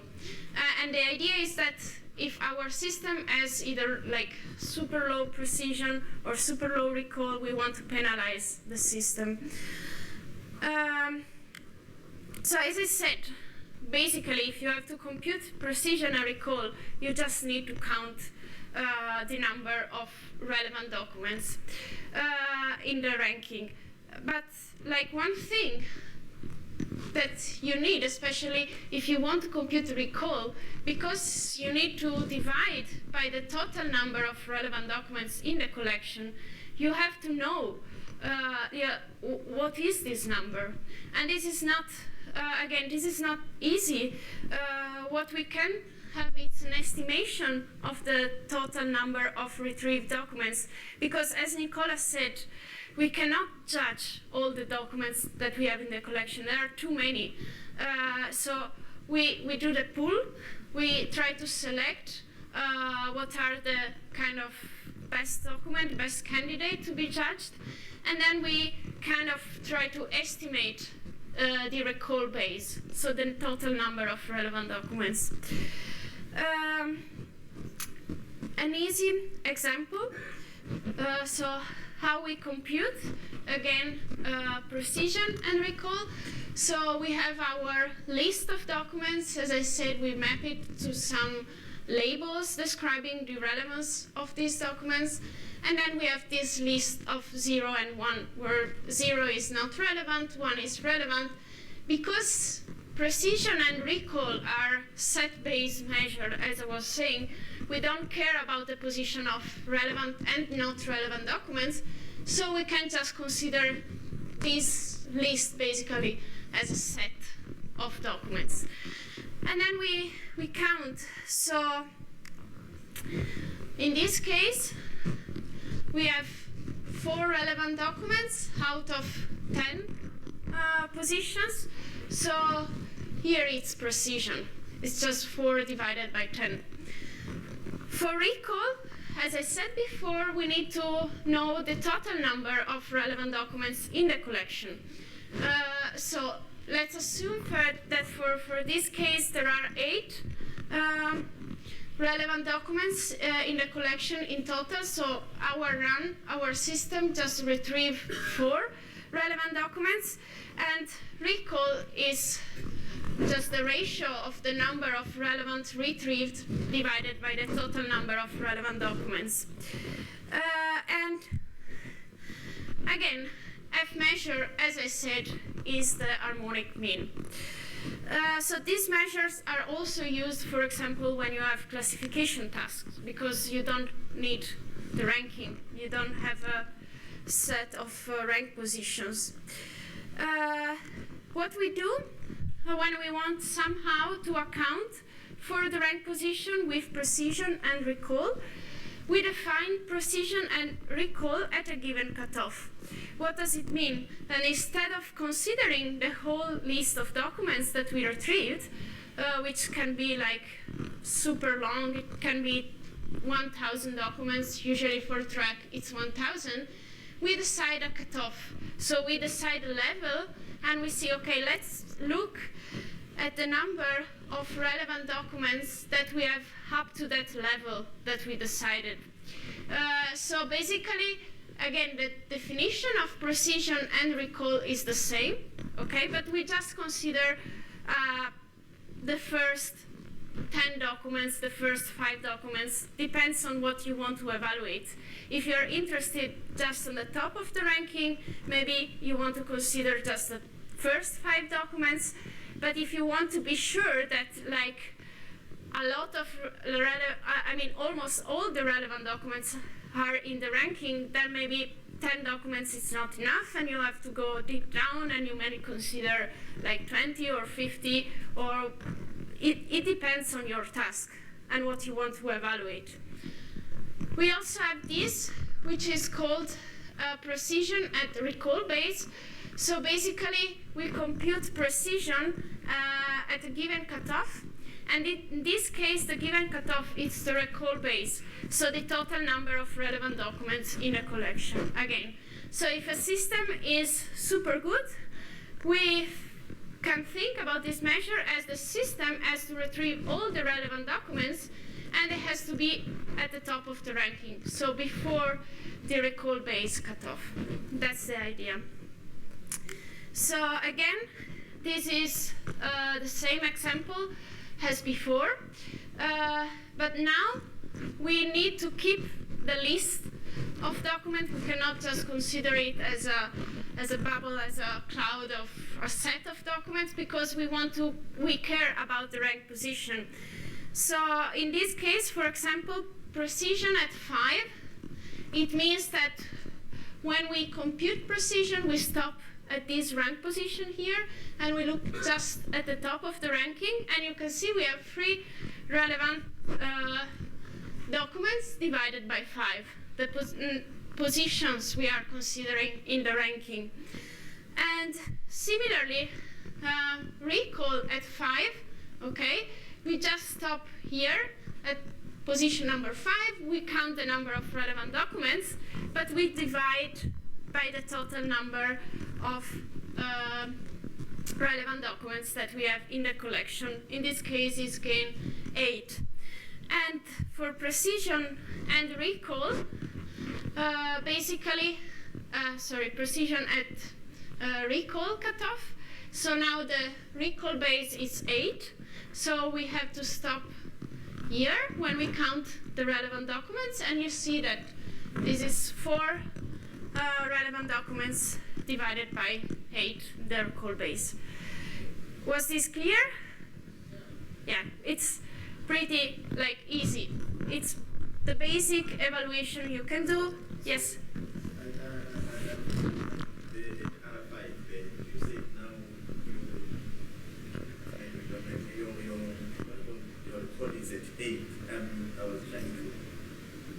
I thought you were using that space where I would get the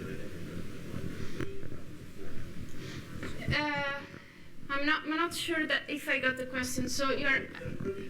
The assumption made that RB is equal to 8. Yes, that assumption. Are you asking this? Why the recall base is 8? Yes, so the assumption is like, this is a toy example, so we assume that in this ranking here retrieves 4 relevant documents, but there are other 4 relevant documents that this system cannot retrieve because it's not good enough. So in total, there are 8 relevant documents. It's just that this system, it's not good enough to find all of them, so it just retrieves 4 of them. Was it clear? Okay, good. And again, this is what I was telling you before about, like, we just have an estimation of the total number of relevant documents. We cannot really know what is the true number, because if we want to know the true number, we have to judge all the documents in the collection. Okay, so usually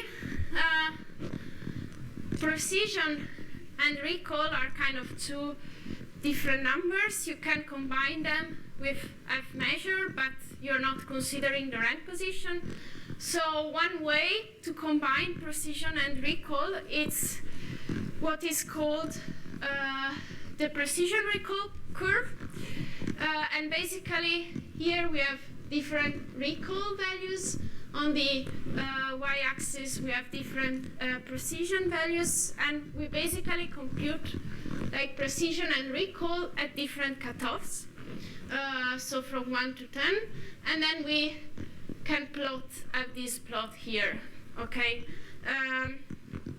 this is quite kind of visual way to have precision and recall together and try to understand how the run is going when you go through the cutoff. So the idea is that you want like recall and precision to increase and go towards 1. So you have a perfect system that finds all the relevant documents and put them at the top of the ranking. But this is not always the case. As the case we were considering before, many systems cannot retrieve all the relevant documents. So they just retrieve a subset of the relevant documents. And then when you go down in the ranking, what usually happens is that we have many not relevant documents. So the score of precision and recall of precision especially goes down instead of increasing. And then again, because we want a single number when we evaluate a search engine, considering precision and recall kinds of give us an idea of what is happening. But as I said, we have some limitations. We don't see the rank position. These are 2 different numbers. We would like to have a single number saying this is the score for this system. So what has been proposed is what is called average precision. And as the name suggests, it's a kind of average of precision at different cutoff. So the equation here, what does it say? That basically we compute the precision at different levels, at different cutoff. Each cutoff is represented by the position of a relevant document in the ranking. And then we normalize, we divide by the number of total relevant documents that we have in the ranking. So basically, again, if we put all the relevant documents at the beginning of the ranking of the list of documents that we have, then average precision will be 1. So this is the best that we can do.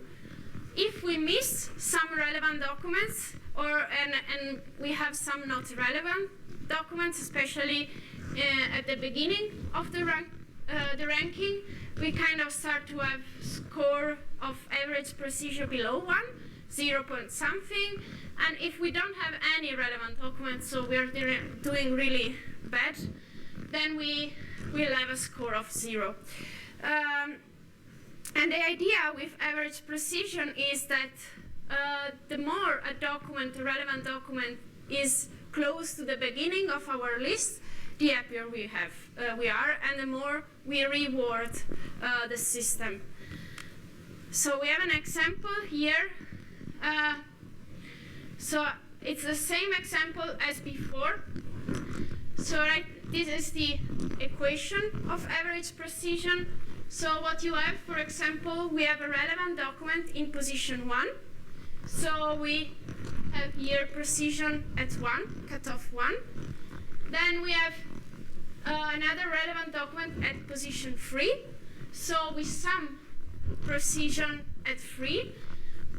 Another one rank position 4, and here we have precision at 4, and the last one is in position 8, so we have precision at 8. And this is the precision as before, so the number of relevant documents up to this rank position divided by the same rank position. So this was the main sum in average precision, and then we divide it by the recall base, so that again the total number of relevant documents we have, and this is the final score of our system. So average precision and other measures we will see, it's called top heavy. So top heavy is the idea I was telling you that, like, if we have all the relevant document, if we have a relevant document like this one and this one, we are happy because it's close to the beginning of the rank, the list. So we reward it kind of more. But if the relevant documents appears here, down in the ranking, we give it like kind of less weight to that document. We want to penalize it because it's true, it's relevant, but I want it at the beginning. And this is because we assume the user to go from the beginning of the ranking and go down the list.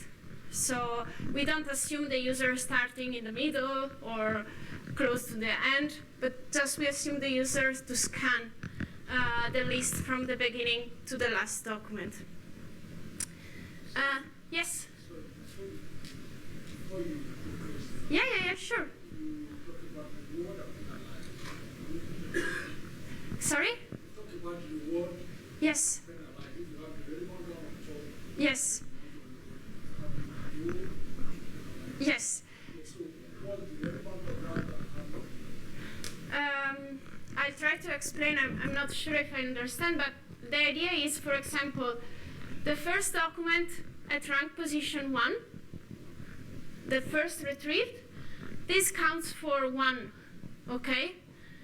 Then we have a 0, and then we don't put anything here in the sum because it's at 0 and we are not happy, it's not relevant. The third document, it's relevant and it's in position 3, but we don't count like 1 for this document because it's in position 3 and we would like it to be in position 2, ideally. Okay, so instead of putting another 1 here, we put a 2 divided by 3, which is less than 1. Is it clear? But is there any probability? What does it mean to say 0.36? Is there any? Yes, so this is not a probability, and the score of average precision, it's not a probability. It's the score of the measure. So usually the score of average precision is between 0 and 1, like probability thing, but doesn't mean that it's a probability. And this means that like 1 is the best we could do. So this means that we still have a lot of kind of space for improvement because we could reach 1, but we didn't. Any other question? Okay, so yes?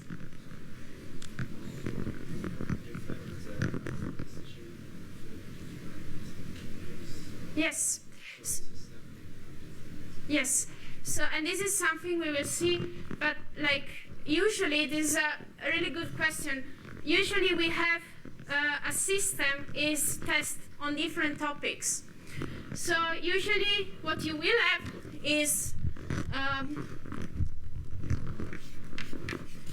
topic 1, topic 2, topic 3, and until the end. And you compute average precision, and for each topic you have a different score. So you will have here average precision for topic 1, for topic 2, and until the end. And what usually we do is at the end we report what it's called map. So map stands for mean average precision. It means that we just report the average across the topics, okay? But then we will see later how to decide if a system is better than another one when we have a list of average precision scores, not just a single number. Any other question? Okay, so, but again, we have precision, we have recall, we have average precision. So you see, like, average precision as this idea of being top heavy as a measure. But then we were thinking something like, so we collect this relevant judgment and we say a document is highly relevant, fairly relevant, partially relevant. But then at the end, what happens is that we just map all the documents with average precision, all the documents that are fairly, highly, or partially relevant, they become a 1. And the not relevant documents, they count as a 0. And the idea of DCG is, what if we use these multi-grades that we have? So what if we map each label to a different number, not a 0, 1, but 0, 1, 2, 3, for example? What if we give different weights? Because, like, we want the highly relevant documents to be on the top, and then maybe followed by a fairly relevant and a partially relevant. So we want to account also for this thing when we do the evaluation. What has been proposed is this measure, which is called DCG. What does it do? So you see the sum over there. It's called accumulated gain, because basically just sum the different kind of weights we have in the ranking. So let's say that we map each, like, highly relevant document to 3, the fairly relevant one to 2, and so on. We basically kind of sum all the weights we have in the list, and we do it up to rank position B. B is a cutoff. You can think about this as the precision cutoff. So can be 2 or can be 10. What's the meaning here? Well, 2 means that we want to, like, account for the first 2 positions. These are the most important position, and our user usually looks just at the first 2 positions. If we choose a higher cutoff, like 10, it means, okay, we have a user that goes up to rank position 10 because it's it's more patient, so it kind of explores more the ranking. So we sum all the weights we have up to position B, to the cutoff we decided. And what happens after that cutoff? Basically, we discount this rank position. So you see that then we use that log B, and we use the logarithm to kind of discount the rank position after cutoff B. So again, it's the idea is that we want to penalize the documents that are low in the ranking, even if they are relevant. And I will give you an example because I know this is not super easy to understand. But let's, again, we have this ranking. Yes? Yes, so the value B is similar to the cutoff for the precision. You can decide it. So you can decide depending on the task you have. So for example, let's say you have what is called a navigational query. A navigational query can be homepage finding. I want the AFIRM website and I want the homepage of AFIRM. So then what you want is that link to be on the first position, right? So then you may consider to use like very small 1 or 2 cutoff. On the other side, maybe you want what to do in Cape Town. And maybe you want more than one result because you want to explore different possibilities of things you can do in Cape Town. And so you can decide to have the cutoff equal to 10. So it really depends on what you want to evaluate. Also, you can try to estimate this value. If you have some log data, if you have some interaction data of your user clicking on the system, you can try to estimate this value based on the user you have. Yes? Yes. I was just wondering what the rationale would be for an relevant document to guide all the users calculating. Now that we're going to use this I'm seeing 8 relevant data. Now, I'm just thinking, why are we leaving the recall out of? The recall will come back. Yes. Yes. Yes. So DCG right now doesn't account, that's a good observation, doesn't account for the total number of relevant documents we have in the collection. So it doesn't account for the recall base. So we are kind of missing something right now when we evaluate the system. And this was the reason why it was proposed normalized DCG, which is usually called NDCG. So basically, we compute NDCG as before, but we normalize by the idea ranking. And this idea ranking can be considered as the recall base. So the idea ranking is the perfect ranking that we can have with the documents in the collection. And the perfect ranking means that we put all the highly relevant documents together at the top, followed by all the fairly relevant documents, then all the partially relevant documents, and then all the not relevant documents, okay? So basically, dividing by this ideal DCG is kind of the same way we were doing with average precision or with recall when we were dividing by the recall base.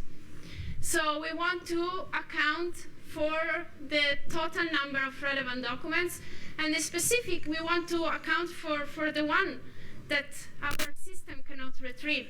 So if the system cannot retrieve all the relevant documents, we want to penalize it. We want to lower down the score. Again, NDCG is like average precision. It ranges in 0, 1. So 1 is the best performance, and 0 is I couldn't find any relevant document at all. This is a short example of how NDCG is computed. So as what we do is, this is the same run as before, so we compute DCG first, then we generate, based on the collection and the documents we have in the collection, we generate the idea ranking. So you see here the idea ranking as 2 highly relevant documents, then 3 fairly relevant documents, and 3 partially relevant documents. And you can see here the ranking. We have the original ranking we want to evaluate. Doesn't retrieve all these highly relevant and fairly partially relevant documents. Okay, so then we compute the score of DCG on what is the ideal ranking. This is the maximum score we can obtain on that set of documents. And then finally, we normalize NDCG. So we divide this number by this number. And this is the final computation of NDCG. Any question? Okay, so now I presented you with many, sorry, yes? Yes?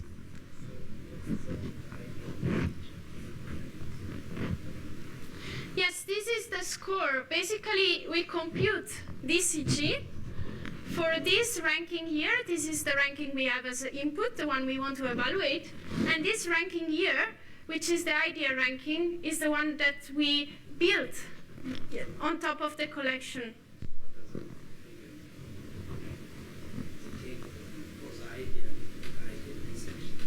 Yes, that IDCG is the DCG computed for this ranking, and like the 10 point whatever doesn't really mean anything. It's the maximum DCG score you can achieve on that collection. And it's just used because we want this score to be 0, 1. So we use this maximum to normalize. Was it clear? So, now, I have presented you a lot of measures. And you see a lot of different stuff, and there are many other measures there in the literature.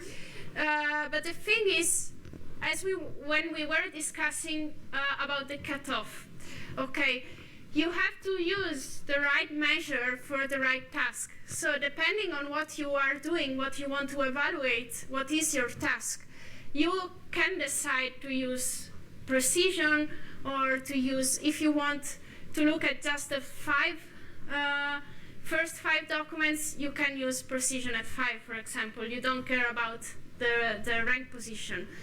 If you have like what is called recall-oriented task, you want to retrieve all the relevant documents that there are in the collection, then you have to increase the cutoff, because 5 may not be enough.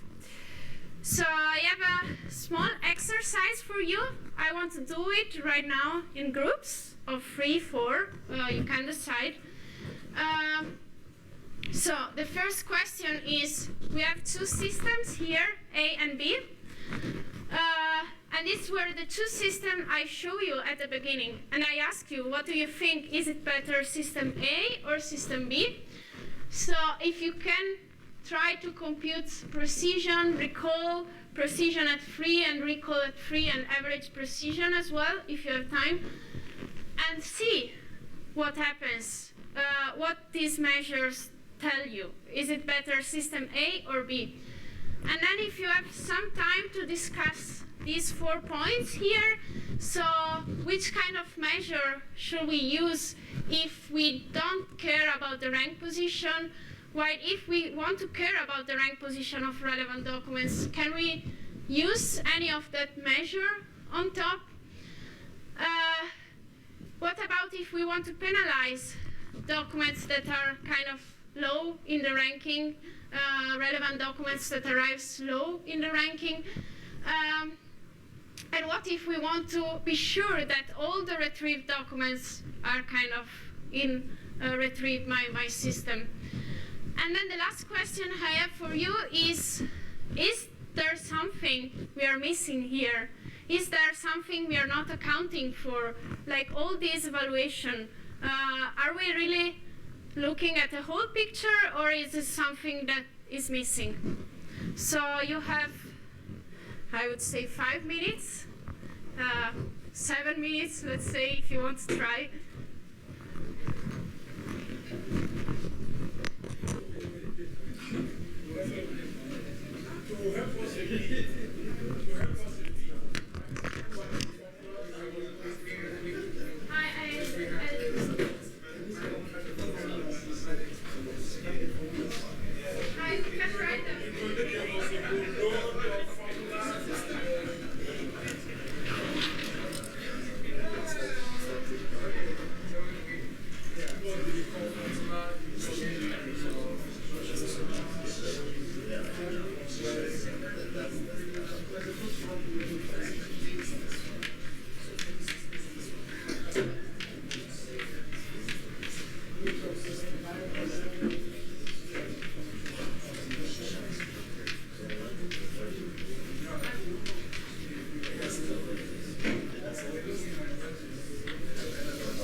Yeah, so for recording, yes.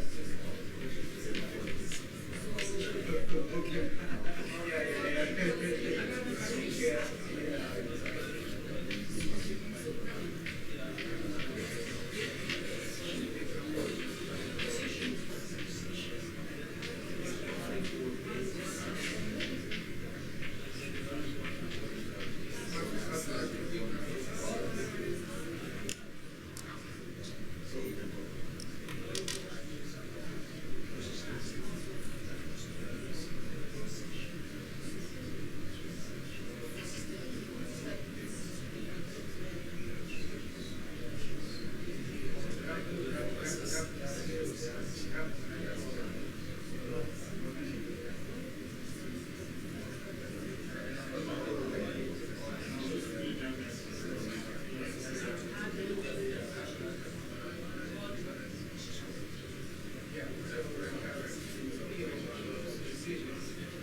Okay, guys.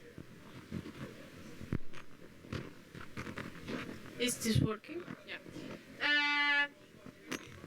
I'm sorry to interrupt you, but otherwise we will have lunch super late, and we already had the coffee break super late. So, how many of you could compute the measures?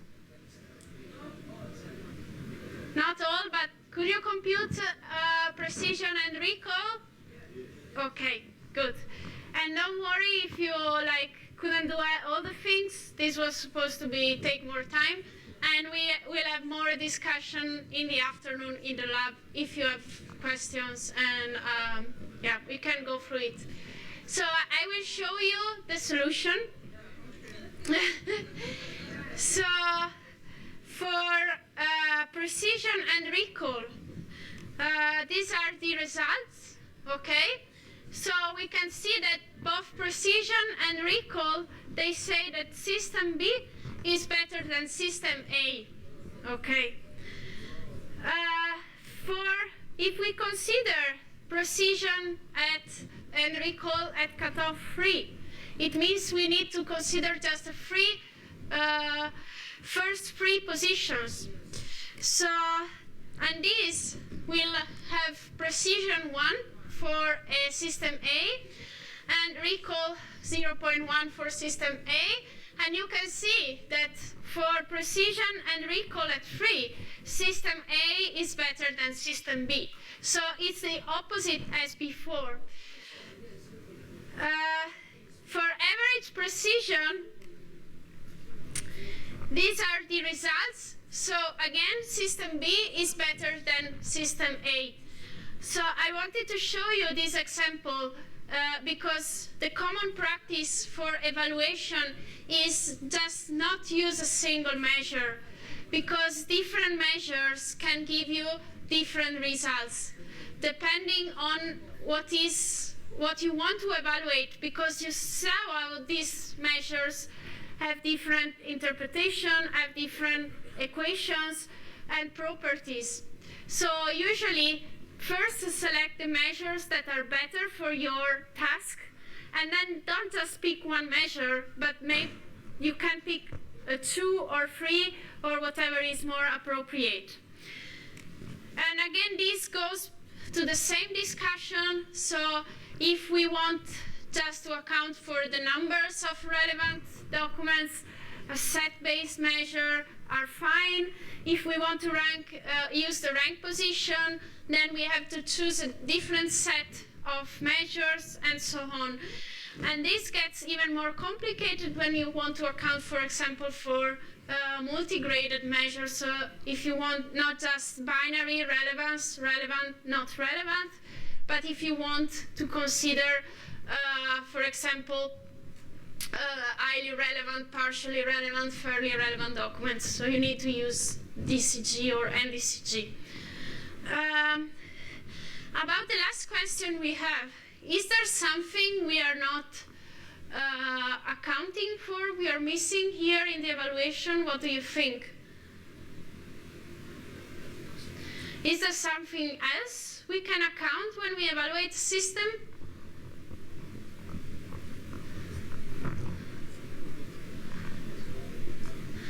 I mean, yeah? We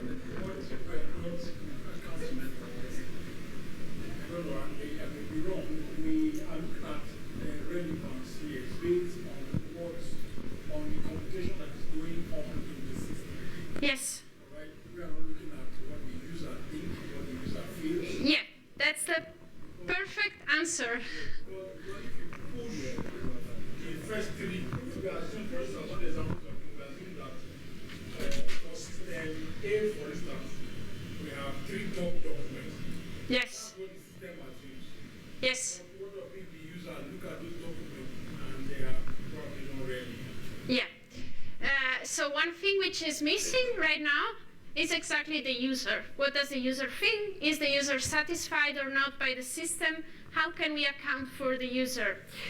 So there is a set of measures. I put some of them here, and you have the references in the slides, and you can go through them, that basically they are a trade-off between what we saw and what is the idea of the user behavior. So these measures, all of these measures, they assume that the user behaves in a certain way, okay? They try to model the user behavior. We can use real data if we have them, like for example where the user clicked, how much time the user spent reading a document, to calibrate these measures, and then we can use them to evaluate the systems. And these measures combine both relevance and an idea of the user behavior.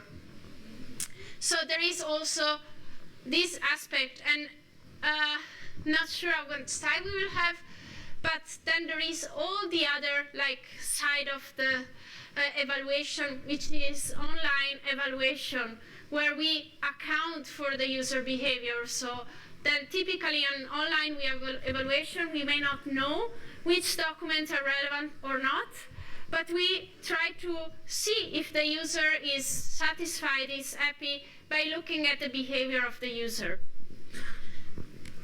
Any question? My question would be, these exercises, Yes. teaching exercise and all that, are we going to have them? Yes. Yes. So I modified the slide, and you will have the new slides. We already uploaded them, send them to Maria Kit, so then she will distribute the new slides to you. And you can also have them tomorrow in the lab. Today in the afternoon in the lab. Okay. Is the material going to come with the recording, the audio recording? Yes, I think they will also share the recording of the lectures, so you can also go through the lectures again. Because it will help us understand the slide and then... Yeah. Yes? How do we suppose the search type depends on the phrase or the type of search we are using, and the small variation is that it is going to influence the retrieval of the documents. Is there a method? How do we compare that? What is the influence of shift of that particular search which retrieves better documents? I'm not sure. Can you repeat the question, please? Because for example, we want to search something and there is a set of documents that is getting retrieved. Now I'm changing and we apply this method, we get which method is better. Now if we are changing that search keyword or search sentence with some modification, yes, how do we calculate the influence of that small modification change which can influence the retrieval? Yes. Maybe can we discuss it during lunch, because it's not super fast. Okay. So what I want to do it now very fast is give you some hints about what it is statistical hypothesis testing and why do we need it. So as I said before, someone of you asked this question and say, okay, usually we have multiple topics and which represent queries, so we have multiple queries, and the system retrieves different lists of documents for each of these topics. So what happens is that for each of these ranking list of documents, we can compute precision, average precision, or any other evaluation measure. And then at the end of the day, we don't have just one single measure, but we have a list, just one single number, but we have a list of numbers, and each number represents the score of that system for a different topic. So how can we know, now assume that these are 3 different systems, how can we say which one is the best one? So, and the question is, are the differences that we can observe from system X, Y, Z something which is due to the system, or it's just something due to randomness because of the way we selected the topic, or because something happening when we retrieve the documents? In order to answer to this question, basically the easiest thing would be to compute what I said before. We compute the average as MAP, mean average precision. We take this long list of numbers, we compute the average, and we select the best system based on the average. But the average might not be enough, and we want to look at the variance as well. So how spread are the scores we have Is it like that the score is always giving me a number which is kind of always very close to, I mean, all the numbers I have here, are they close together, just focused in a small interval in the range, or can they spread? Like, do I have a system that performs super well for a topic and then super bad for another one, or do I have a system that kind of, it's more stable, performs well? So that's the reason why maybe looking at the average, it's not enough. And what we can do is, first thing we can do is look at the data we have, okay? So we have these long arrays of scores, and we can plot them with box plots. How many of you knows about box plots? Some of you, okay. Then we will see them later on in the lab as well. So basically with the box plot, we want to kind of give a visualization of how these scores are, how they distribute.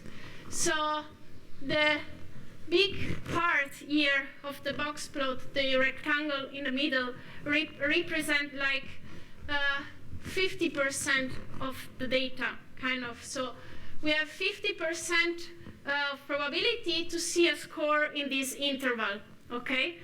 And then we have the other two parts here that take another 25 and another 25% of the probability.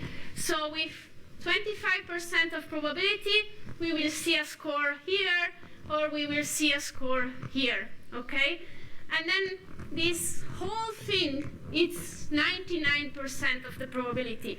So it means that it's super hard to have a system which has average precision score here or here, okay? It can happen, but the probability of this to happen is 1%. So this is the first way to visualize our scores and distribution. And this is the same example as before. And you can see here, like, these are the three systems we had. These are the box plots. And you can see, like, that now it's easier to see how the system behave. And it's kind of easier to see, like, that this system is worse than these two systems, somehow. But still, we are not sure whether they are different or not, okay? So we can see that they are kind of different, but again, this is due by randomness, by the way we select the topics, or is this because really the systems are different? So in order to reply to this question, we often use what is called the t-test. It was proposed by this guy here. Yes? The previous slide. Yes? Oh, sorry. The one before this. This one? No, yes.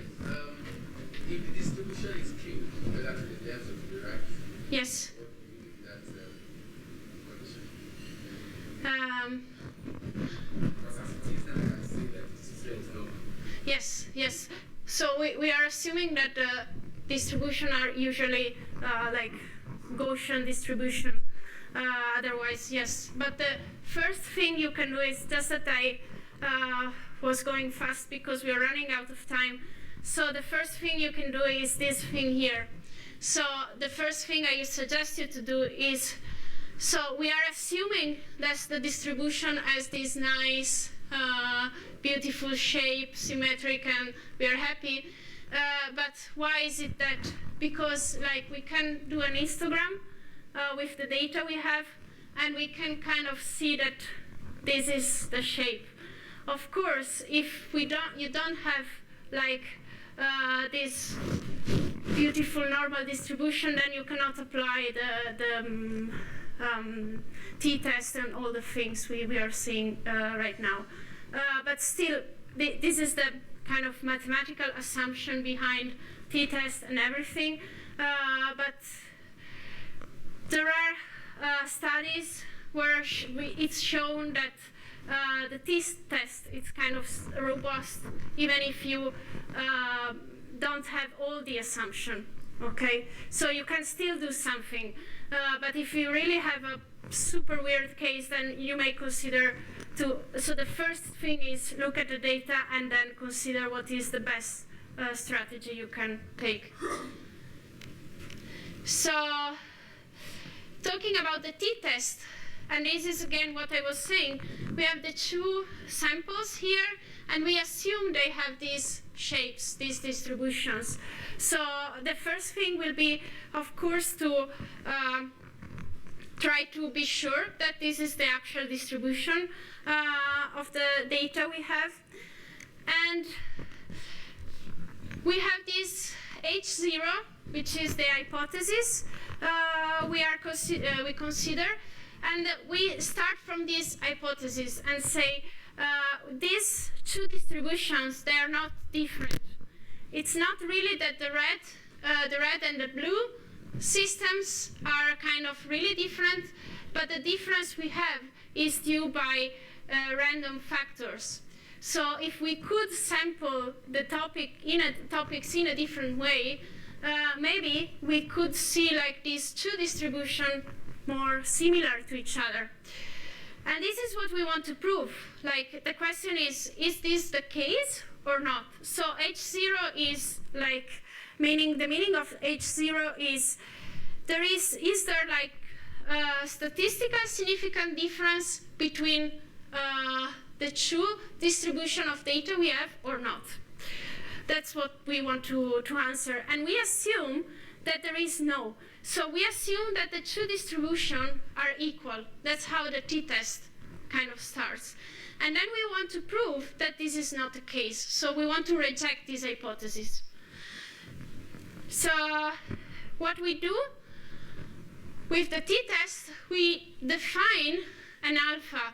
Alpha is a significant, it's called a significance level, and basically it's the represent the probability of making a wrong decision. So this is decided by us. If we want to be super strict, we say, okay, I want to be sure that these two systems are really significant different, so they're not the same. So I take a small alpha, 0.01. If I want, okay, I may accept to have 5% probability of taking the wrong decision, so I increase a bit alpha to 0.05. These are standard values we can choose for the significance level, but you can, again, it's up to you and depends on the task. So I will go a bit faster here, but then we will see all these things again in the lab. So if you have some questions, we can go through these slides again. So once we had decided what is our significant levels alpha and what is and we have our hypothesis here, so we assume that the two distributions are equal. As I said, we want to reject the hypothesis. So we assume that our distribution has this nice shape, as I was saying before, the t, it's called the t statistic, and we compute this value here, okay? So this is the average that we can compute given the list of numbers, the scores we have, and this is the standard deviation, and that's sample variance. But we will go through this in the lab again. So this is kind of a visualization of what happens next. So let's say now we have our hypothesis, H0, we have our confidence level alpha, and we want to know whether we want to reject or not our hypothesis, H0. So we computed this t-statistic here. This is the equation I showed in the previous slide. And basically, based on alpha, the alpha we decided, we can compute this value, which is called a critical value. And if our value here, the t-stat, is smaller than the critical value, then we are sure that we can reject the null hypothesis, okay? So what we want is we don't want this value here to go and pass this threshold, which is the critical value, okay? If we pass this threshold, so we cannot guarantee that we still have the alpha, the confidence level alpha, okay? And this is what usually is done with the t-test. So basically, we usually compare this value here with the critical value, and this is equivalent on the other side of comparing alpha, the probability we decided to make the wrong decision, with this p-value here. And the p-value is basically the green area we can see here under the curve. And it's this probability here, and it's because it's symmetric, it's half and a half. So that's the reason why you have p divided by half and p divided by half. So usually when you perform a t-test, okay, you decide the alpha, you do all the computations, and you will have a p-value. And then you can compare the p-value with alpha and decide if you can reject the null hypothesis. If you reject the null hypothesis, I recall that the null hypothesis means that the two scores, the two distributions are the same. If we can reject the null hypothesis, then exactly. So we are basically showing that these are not equal, okay? So if we have two different systems, usually, and we want to see whether one system is different from the other, maybe because it's performing better, we don't want to accept the null hypothesis, because this means that they are the same. So it's not really one better than the other, okay? But we want to reject it. Okay, so we are still, I think, 10 minutes past 12. I have some slides about online evaluation, but we have lunch, so I don't know if we want to have a brief introduction about this, or going to lunch. Yeah.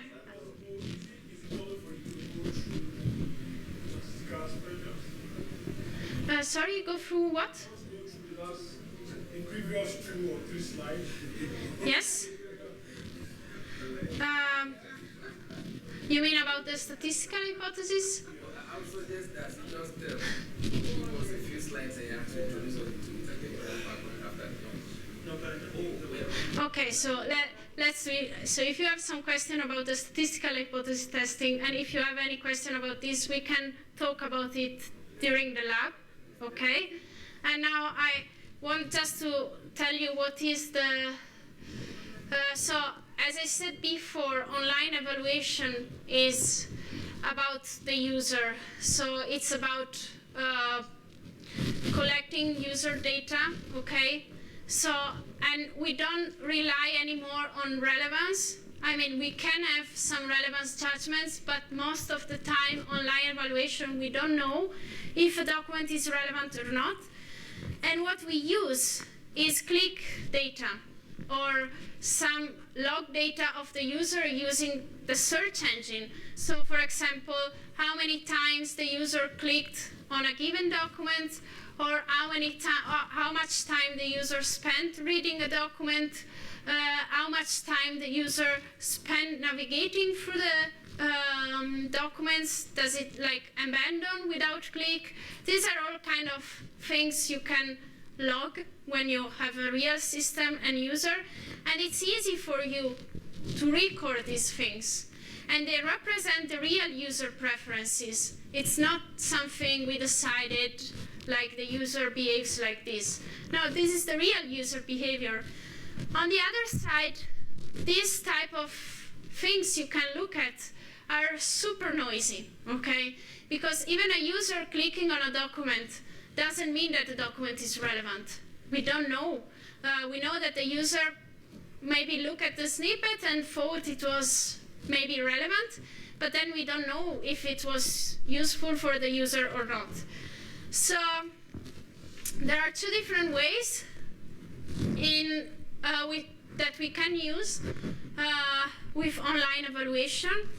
One is called A/B testing, and it was shown by Charlie on the first day. So what does A/B testing mean? Means that we have a set of users, the user we have that use the search engines. We have two different systems, system A and system B. So usually system A is the one that we already have online, which is working. And then we have a new idea and say, okay, what if I change this? And then you have another system, which is system B. But then you want to know which one is better, okay? Because this is the question. And maybe you did some offline evaluation with the measures I showed you before, but you want to see if the user thinks the same. So it's the same, if it's the same for the user.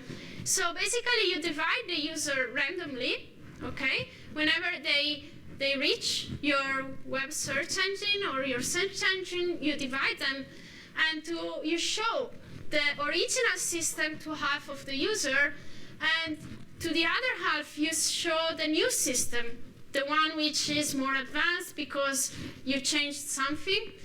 You collect from both sides the interaction of the user, so the clicks, the time, the things we discussed before, and then at the end you analyze the data to see if your idea was correct or not. So to give you an example, and basically the statistical test, hypothesis testing, it's done also here. Okay, to be sure that the new system we want to propose is really different from the original one. So this is an example from the literature. So basically what we have usually is that we just we show 10 documents on the first page. But then a lot of documents, like on position 9 and 10, they are not clicked by the user. So the question is, what if I just show these 8 documents? Is this going to be better or worse for the user? Okay, so they did this A/B testing experiment.